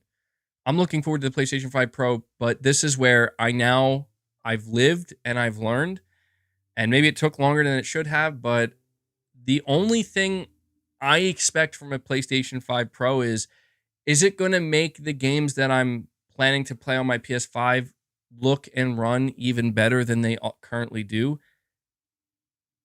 That, you know what I mean? Like that's it. Anything else, it's all just buzz, you know? It's all just the buzzwords I guess I'm saying like I hope Sony keeps the marketing of the PS5 Pro very simple and straightforward. Like, hey, like you'll get more games running at native 4K 60, or you'll get some better ray tracing. You know, things that are just basically I would say expected at this point. That'll be interesting to see. But yeah, generally speaking, I think PlayStation has had a rough like 2 weeks. Definitely could have been better. Definitely not ideal, but not necessarily the like cataclysmic destruction of the PlayStation brand that I think some people, uh, maybe try to see it as. And it's interesting because we're going into the Xbox showcase in just about a week from now. And I feel with Microsoft that with their showcase, like they have something they have to prove. Like there is no benefit of the doubt being given to Microsoft with their showcase because they genuinely have something to prove. And I hope they prove it. Now, the reason why I'm bringing it up is because I think some people might ask, well, do you feel similarly about PlayStation now after that showcase? And it's interesting because I do, but not as strongly. And let me explain.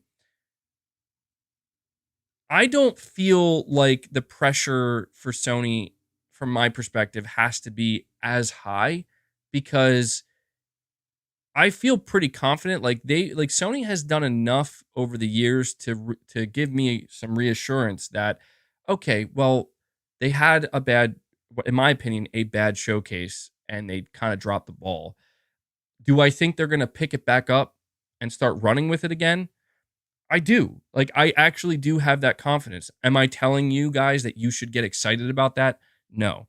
Don't confuse that. Don't confuse my confidence for hype. I'm just saying I feel like they've earned that benefit of the doubt. You know, they had one bad, I guess if you look at it, it's kind of like if it's sports, you know, they had one bad game. It was, you know, a very detrimental game. Maybe get some people questioning, does this guy need to be benched? I have faith. I think you know they'll turn it back around. And that's mainly the big difference here. Whenever Sony does decide they're going to put on another showcase, whether that's later this year, sometime next year, I'm gonna allow myself to get excited, but I am gonna also say, you know, they could drop the ball again like they did last time. So I'm not gonna just assume it's smooth sailing from here, but I am going to give them the benefit of the doubt that I want to believe Sony is going to have a, you know, certain. I mean, look, Sony would have to go. I think we could all agree Sony would have to actively go out of their way to, whenever they have another show, to have one that poorly again. At least I feel that way. They would have to actually go out of their way because the bar is not high now. You know what I mean? Like the bar for Sony to have a better show next time, not high. You're saying MBG Insomniac did Rift Apart on PS3. What do you mean by that? What do you mean by that? They did Rift Apart on PS3?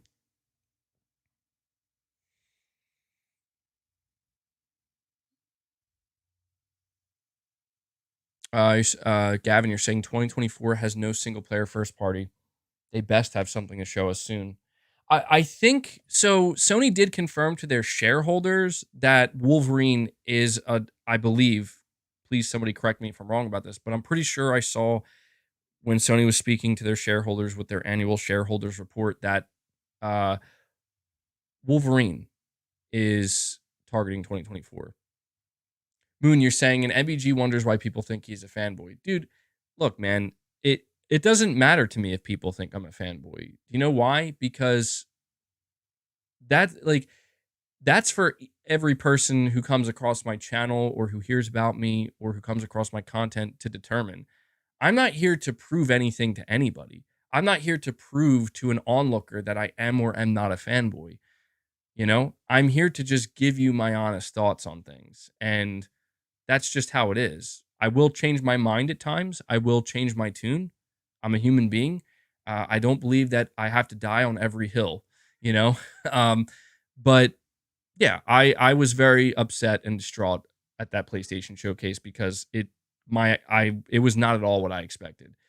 But I'm not going to sit here and make it sound like, and I can't stand Sony now.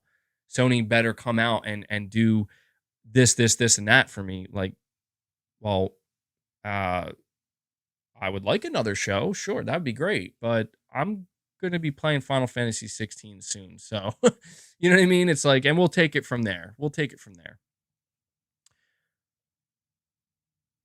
Let me see. Yeah, so I'm referring to the chat for a little bit here. Let me move this over so I can get a better look. MBG got a Phil Spencer tattoo on his back. What? Shh. Nobody's supposed to know. When you're saying it does matter, though, it shows in the live streams, not gonna lie.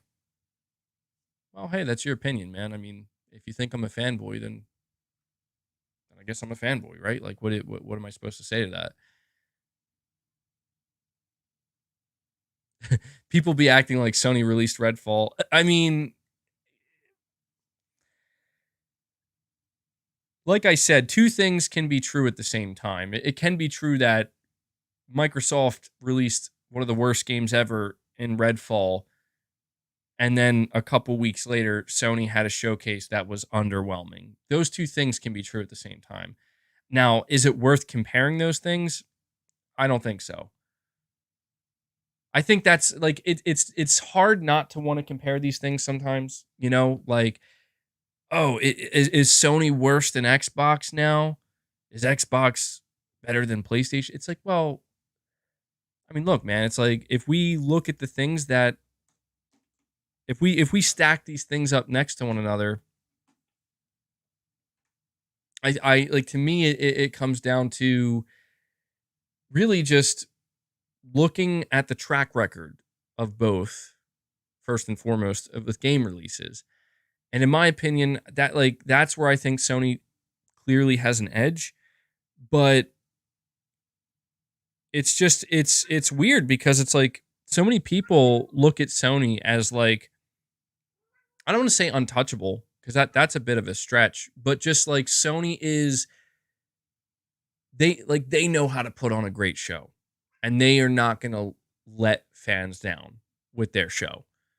They might put out, a game occasionally that maybe isn't as great as everybody thought, but when it comes to their showcases, they never disappoint. And then they come along with a showcase that a lot of people are like, well, that definitely disappointed, And then it definitely catches people off guard, like myself, because it's like, well, I didn't see that one coming. You're saying we expect Xbox to fail? I mean, so yeah, we are getting closer to the Xbox showcase. I'm and I'm not trying to I'm not trying to, like, set Xbox up for failure. I can't. Like, I'm not in charge of Xbox, but I can confidently tell you that I fully anticipate Microsoft has to have, bare minimum, a very good show. They do, because it's like, not, and I don't even mean in competitive terms. That's important to uh that's an important detail to highlight, is I don't think I don't think Xbox has to have a good show to beat PlayStation. No, I'm not talking in those terms. I would like them to have a good show to put pressure on PlayStation. But I think that Xbox has to have a good show for itself and for its fan base. That's all it is, man. Like, the competitive aspect is an added bonus that I'm rooting for, but generally speaking, um I think Xbox certainly owes that to their player base after going all of 2022 and pretty much all of 2023 without a major release, AAA release. And the only one that they had was a colossal failure. And I don't say that to add fuel to the fire. It's just that is what it was, man. And I think that the fan base,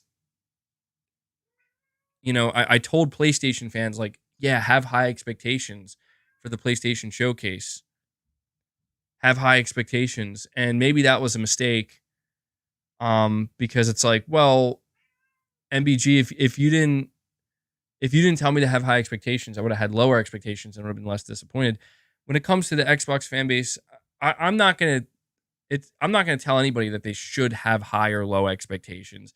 All I will say is that I think it is completely fair that if you're an Xbox fan, or even just a casual Xbox fan who wants to, have a reason to be excited about the brand, I think it's totally fair to go in at the very least saying this this should be a good show, because there's really zero reason for it to be a bad show or a mediocre show. I think that's fair. And maybe, I don't know, maybe a lot of people think that that's, again, a lot of people are like, hey, Maybe we should just play it safe and make sure we go into Xbox's show with very low expectations. Um, Saying you love the cat noises. Yeah, she, I don't know what she's doing over there. She's like, let me out. I'll let her out in a second. I'll let her out in just a second. Um,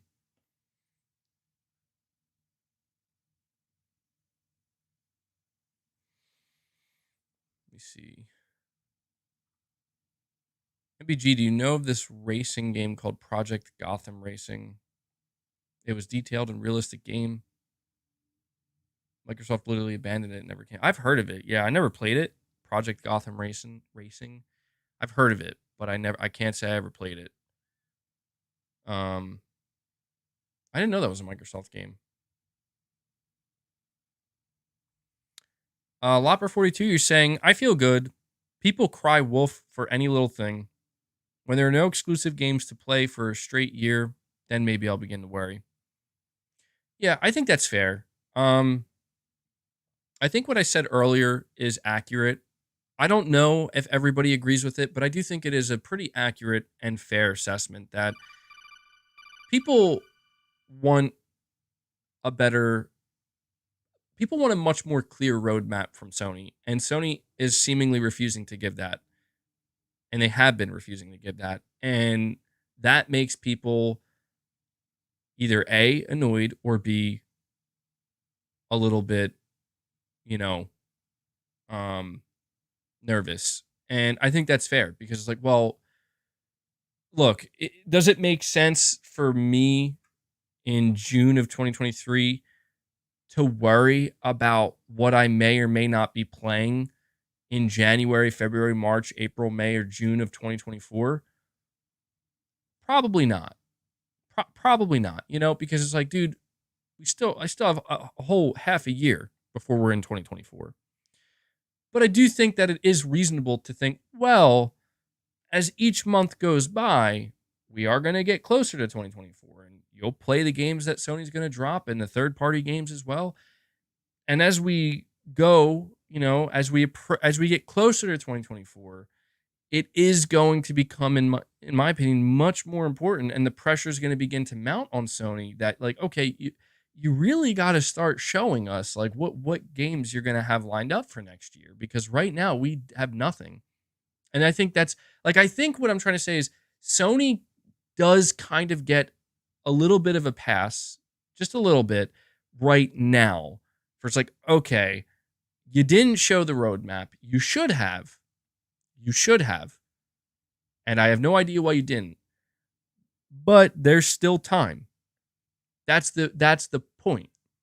There's still time. Sony has time, and that's why the $1 million question is, will Sony do another show before the end of the year?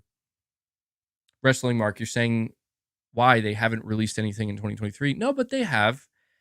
Granted, what Sony has released in 2023 so far is not what I guess you could say people are traditionally expecting.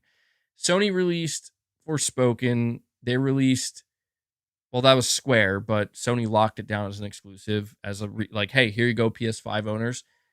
They also released the Horizon Burning Shores DLC.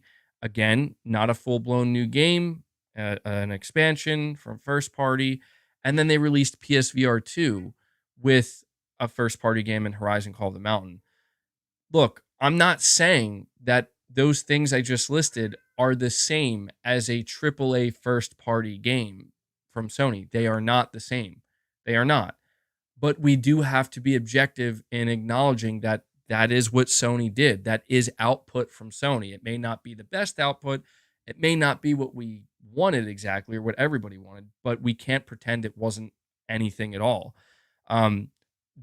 I will say my expectation for Sony for the first half of 2024, I expect it to be certainly stronger than the first half of this year. As far as I'm concerned, the first half of this year was pretty weak. It was not ideal. Forspoken was not the game. The Horizon Burning Shores DLC was good, clearly, and people liked it, but that's not going to take the place of a new game. And neither is PlayStation VR 2. It is cool to see a brand new platform and piece of hardware released by Sony, and it's nice to see Horizon Call of the Mountain. First off, there's a theme here, too much Horizon. But yes, I can agree, and I will point this out. The the output of Sony for the first half of this year has been lackluster. It has been, and it should have been better. I can't do anything about it. We're past it now. I feel good that the second half of the year, it seems like Sony's going to have certainly much better output. But with that, I'm fully anticipating that the first half of 2024, it needs to be stronger. It does. And right now, Sony has nothing lined up. Right now, Sony has no games lined up to release for the first half of 2024. We're ways away from it. They have, like I said, plenty of time to make those announcements. But, we didn't get them at the showcase, which is where you really would have thought that's where we would have got it. So, yeah, I think that's another great thing for me to acknowledge here when it comes to talking about how I feel about the current state of PlayStation. The current state, the next 6 months, I think are looking pretty good. Anything beyond that, it's up in the air. It could be good. It could be great. It could be lackluster. But we need those answers. So I'm not necessarily worried. Loper, you're saying you'll begin to worry when there are no exclusive games for a straight year. Yeah, right now the conversation would be vastly different, like way different, if Sony didn't have games lined up that are coming out in the next 6 months. Like if there was no Final Fantasy 16, if there was no Helldivers 2, if there was no Spider-Man 2, oh yeah, I'd be like, dude, something is horribly, horribly, horribly wrong and needs to be fixed right now or as soon as possible. And I would feel a little bit like, I don't say panicked because that's a bit dramatic, but I would definitely be sitting here reevaluating, like, dude, what am I supposed to, like? What is Sony doing for PS5 owners? Luckily, that's not a conversation we have to have, and hopefully, it won't be a conversation we have to have. You know, so the ideal outcome for me when it comes to PlayStation going forward is Sony basically gets things back on track. Sony gets gets the ball rolling again, and they get that consistency rolling again, not just in terms of game releases, but announcements as well. And there's just this kind of good balance, this good ratio of we have games coming out and we have announcements we're making at an even pace. And that goes into 2024, and then basically looking back at the first 6 months of 2023 and basically saying, yeah, that was probably the worst period of time during the PlayStation 5 generation so far. And luckily, we're past that. That, to me, that's the ideal outcome going forward for PlayStation. But it remains to be seen, man. It remains to be seen what they're going to do. Obviously, anything can happen and things can change. Sounds like excuses and damage control. What am I damage controlling though? Like it's not like anything I'm saying is true or false. It's it's speculation. I guess speculation now counts as damage control. I guess me saying this is what I hope happens counts as damage control. Okay. Then so be it. I'm not going to fight that if that's how you want to see it, but those are my honest feelings.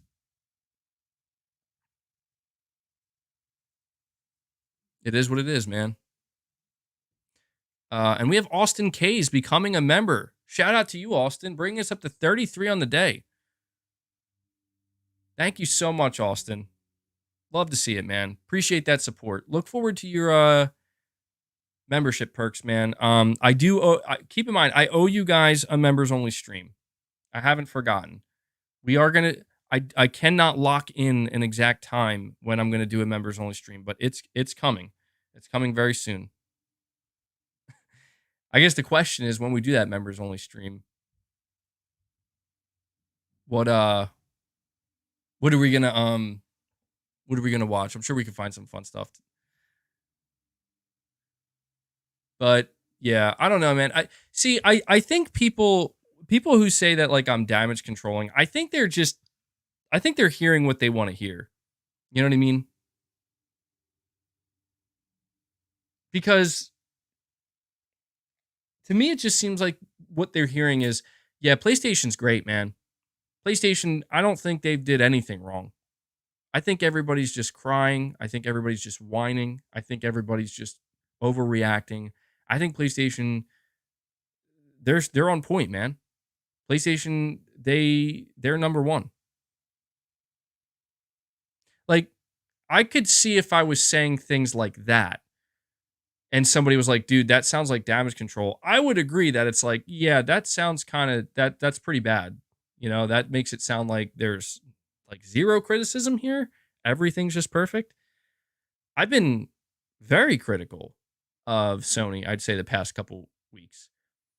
And that's why I find it strange that like just because I'm having a more calm discussion and a little bit more, I'm trying to just be a little bit more optimistic. It's like, oh well, there you go. There's the damage controlling fanboy. It's like, oh, okay. Like I'm literally over here saying like I'm not gonna fall for Sony's marketing anymore. And it's like, yeah, that's damage control, bro. It's like, oh, what? It's very confusing to me. I don't get it. Austin K's, you're saying, been a fan for a while, so I decided to pull the trigger. Keep it up, MBG. Well, I appreciate that, man. I really do appreciate that. Thank you for the support, dude. It's always nice to see people choosing. I mean, like I say, the gifted memberships are amazing and it helps grow the community. A lot of people are very grateful for that, but it's always nice to be able to see people actively choosing to become members as well, because they're choosing to support me month over month. So I appreciate the support, bud. JC, you're saying it's a fact that Sony dropped the ball big time on this one, but you also think that they did it for a reason. Um, yeah, I mean, yeah, we've talked about that as well. Like, did Sony do this on purpose? Did they purposely try to make things go this way or whatever way? And it's just like, well, we'll never know. Um, a lot of people have continued to say that like Sony, their studios just simply aren't ready to show something. And look, if that's what it boils down to, I can, how I can accept that if Sony were to say this to me, and obviously Sony as a corporation would never communicate this to fans in this way because it just doesn't make any sense.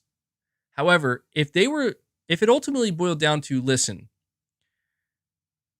we're not going to have a strong showcase this year. Why? Our studios need more time. They're just simply not ready to show pretty much any of their games yet. However, we're going to make sure that you have some games to look forward to play.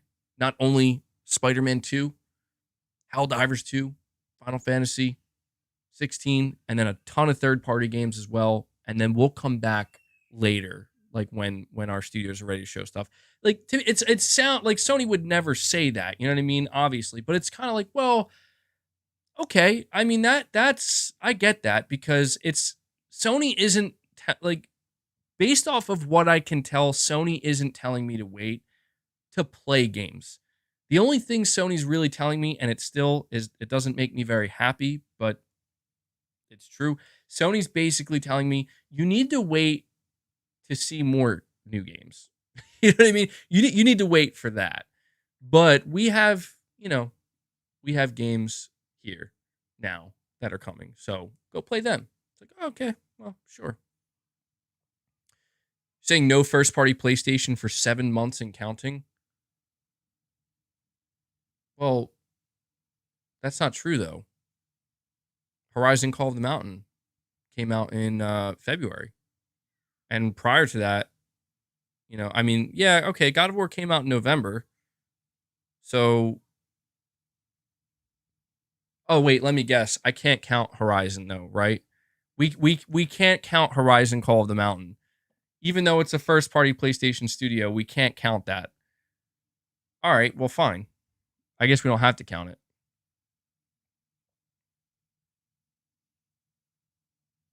No, I get it. I'll be real with you. It is difficult to count Horizon. Yeah. You're saying bro brought up VR titles.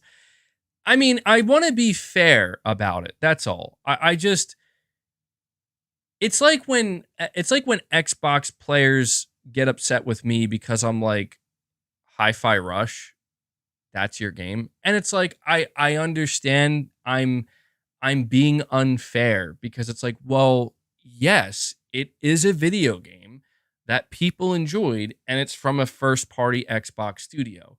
So it's like, okay, like objectively speaking, yes, that's a video game that came out and we have to count it. But that's where it's like, okay, well, maybe what we should say is, but when it comes to AAA output, so in this case, if you're talking about AAA exclusive output from Sony, you're saying it's been 7 months, 7 months and counting. Has it been? Wait, hold on. No, it hasn't been that long. God of War came out in November, right? Well, yeah, I guess we are approaching the 7 month point. What day did God of War come out again? You think I would remember that? Oh yeah, MLB came out too. Damn. I guess we can't count that either. I totally forgot MLB, another first party game. I mean, I know.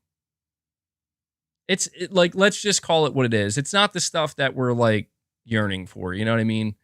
I'm not going to sit here and pretend that MLB is like, "Oh, that makes up for everything." I mean, from Sony's perspective, from their business side of things, MLB is a huge release for them because it makes them a ton of money. You know what I mean? But yeah, I'm not going to say it's like, "Hey man, MLB the show." Yeah, if MLB, if we got to use MLB the show to save the argument, maybe it's not worth making that argument, you know?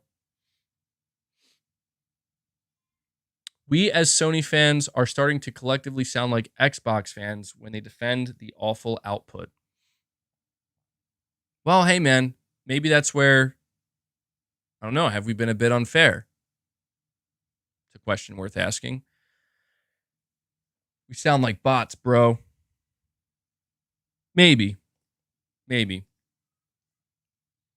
I mean, I get it. I get it. It's when things are less than ideal, you gotta you're either unhappy or you're gonna be fine with it. So I get it. But I just think that if we're talking whether we're talking about Sony, whether we're talking about Microsoft, it would probably benefit everybody to just try to be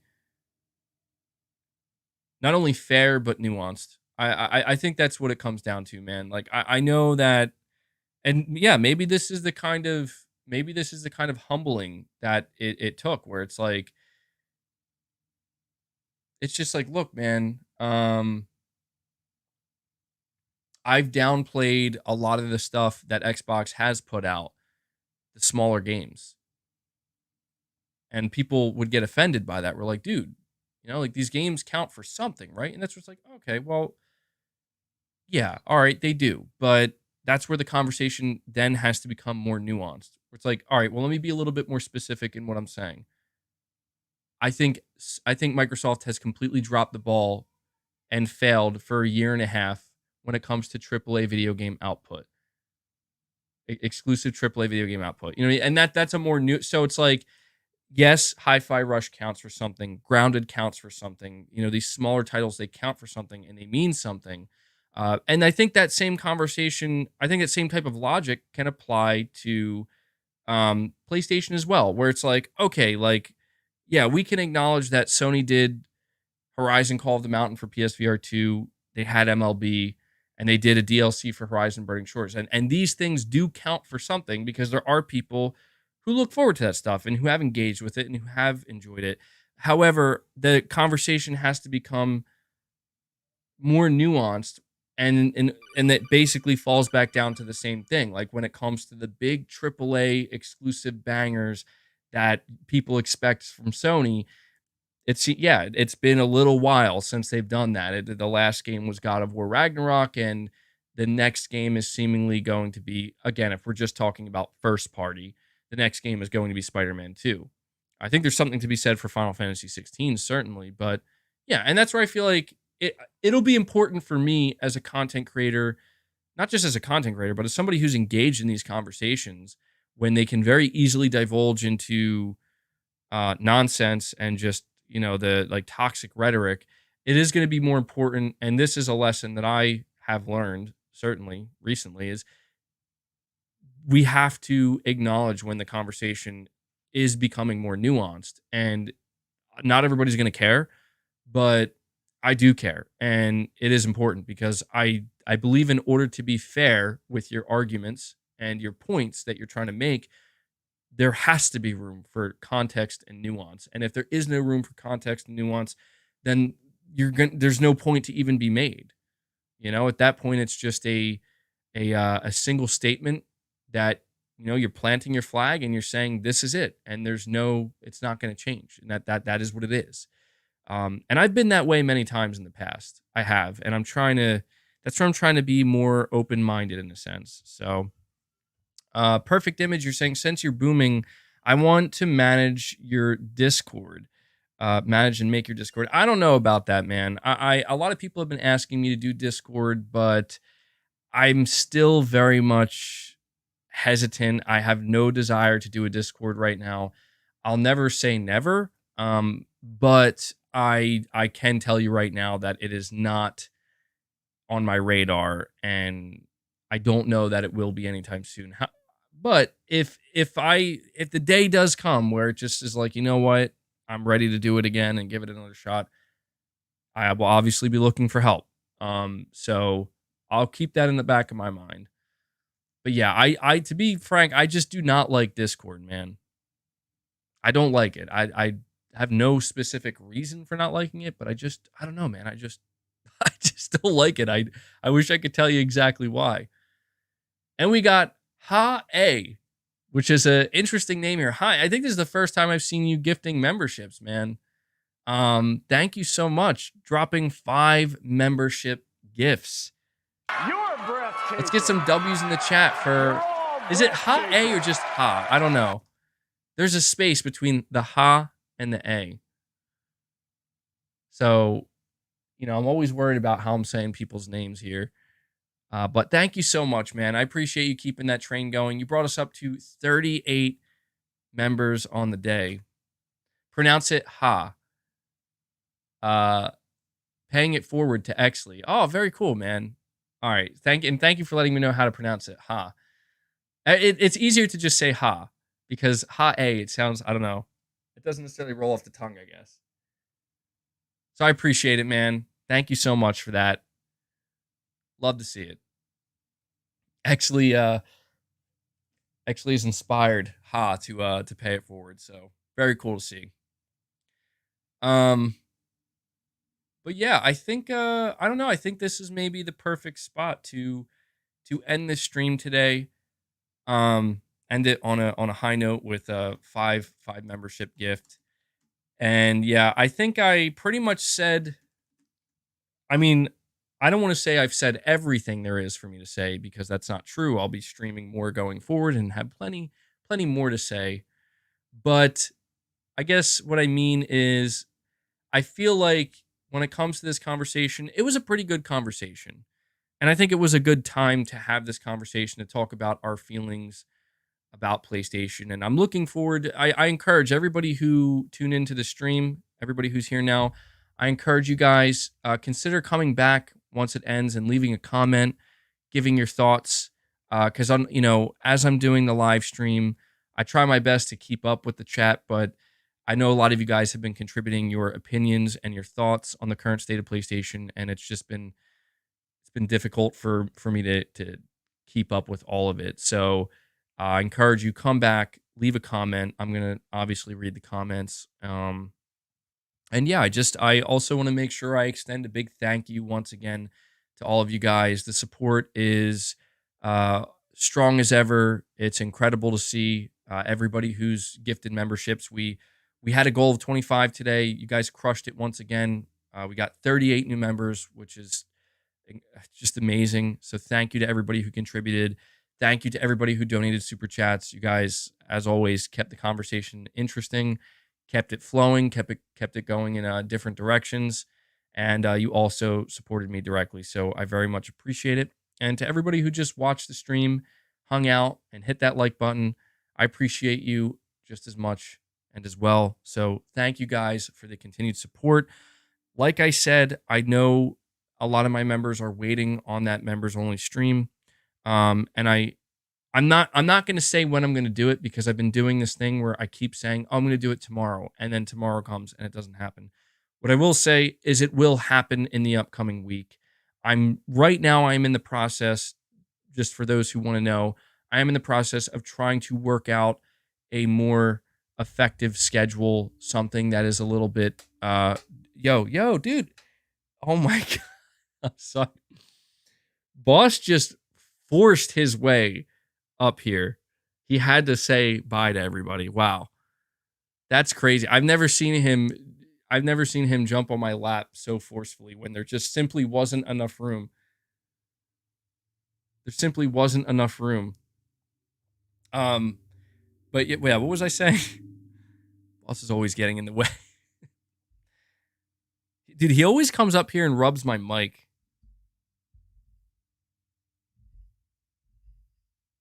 Okay. All right. Yeah, all I was trying to say to you guys is I'm in the process of trying to work out a not a strict schedule. Like I know there always has to be room for change and flexibility, but I'm trying to construct a schedule because I want to find a better balance between obviously doing the streams, doing video content, making sure I can do members streams, member only streams, as well as the occasional members only videos. So that's pretty much why I've been all over the place with when I'm going to do my next members only stream. So just bear with me. We'll be doing it this upcoming week, no matter what. That's a guarantee. And yeah. So, all right, guys, that does it. Enjoy the rest of your Sunday. Thank you once more for hanging out with me. I will probably have another stream ready to go tomorrow. So look out for that. Saying I need more video content. Yeah, I'm going to be working on that soon. I can't promise that the output will be like 5 videos a week or anything like that. But yeah, videos are coming as well. So don't worry about that. But all right, guys, that does it. I will catch you all in the next stream tomorrow. And let me actually bump this up here just so we can get that final count so everybody can see it. And before I go, boss is going to say bye. Boss is going to say take care, everyone. Come on, boss. Look at the camera. I know you want to. I know that's why you came up here. You can't hide it. You can't hide it. All right, guys. Take care. I'll see you tomorrow, hopefully.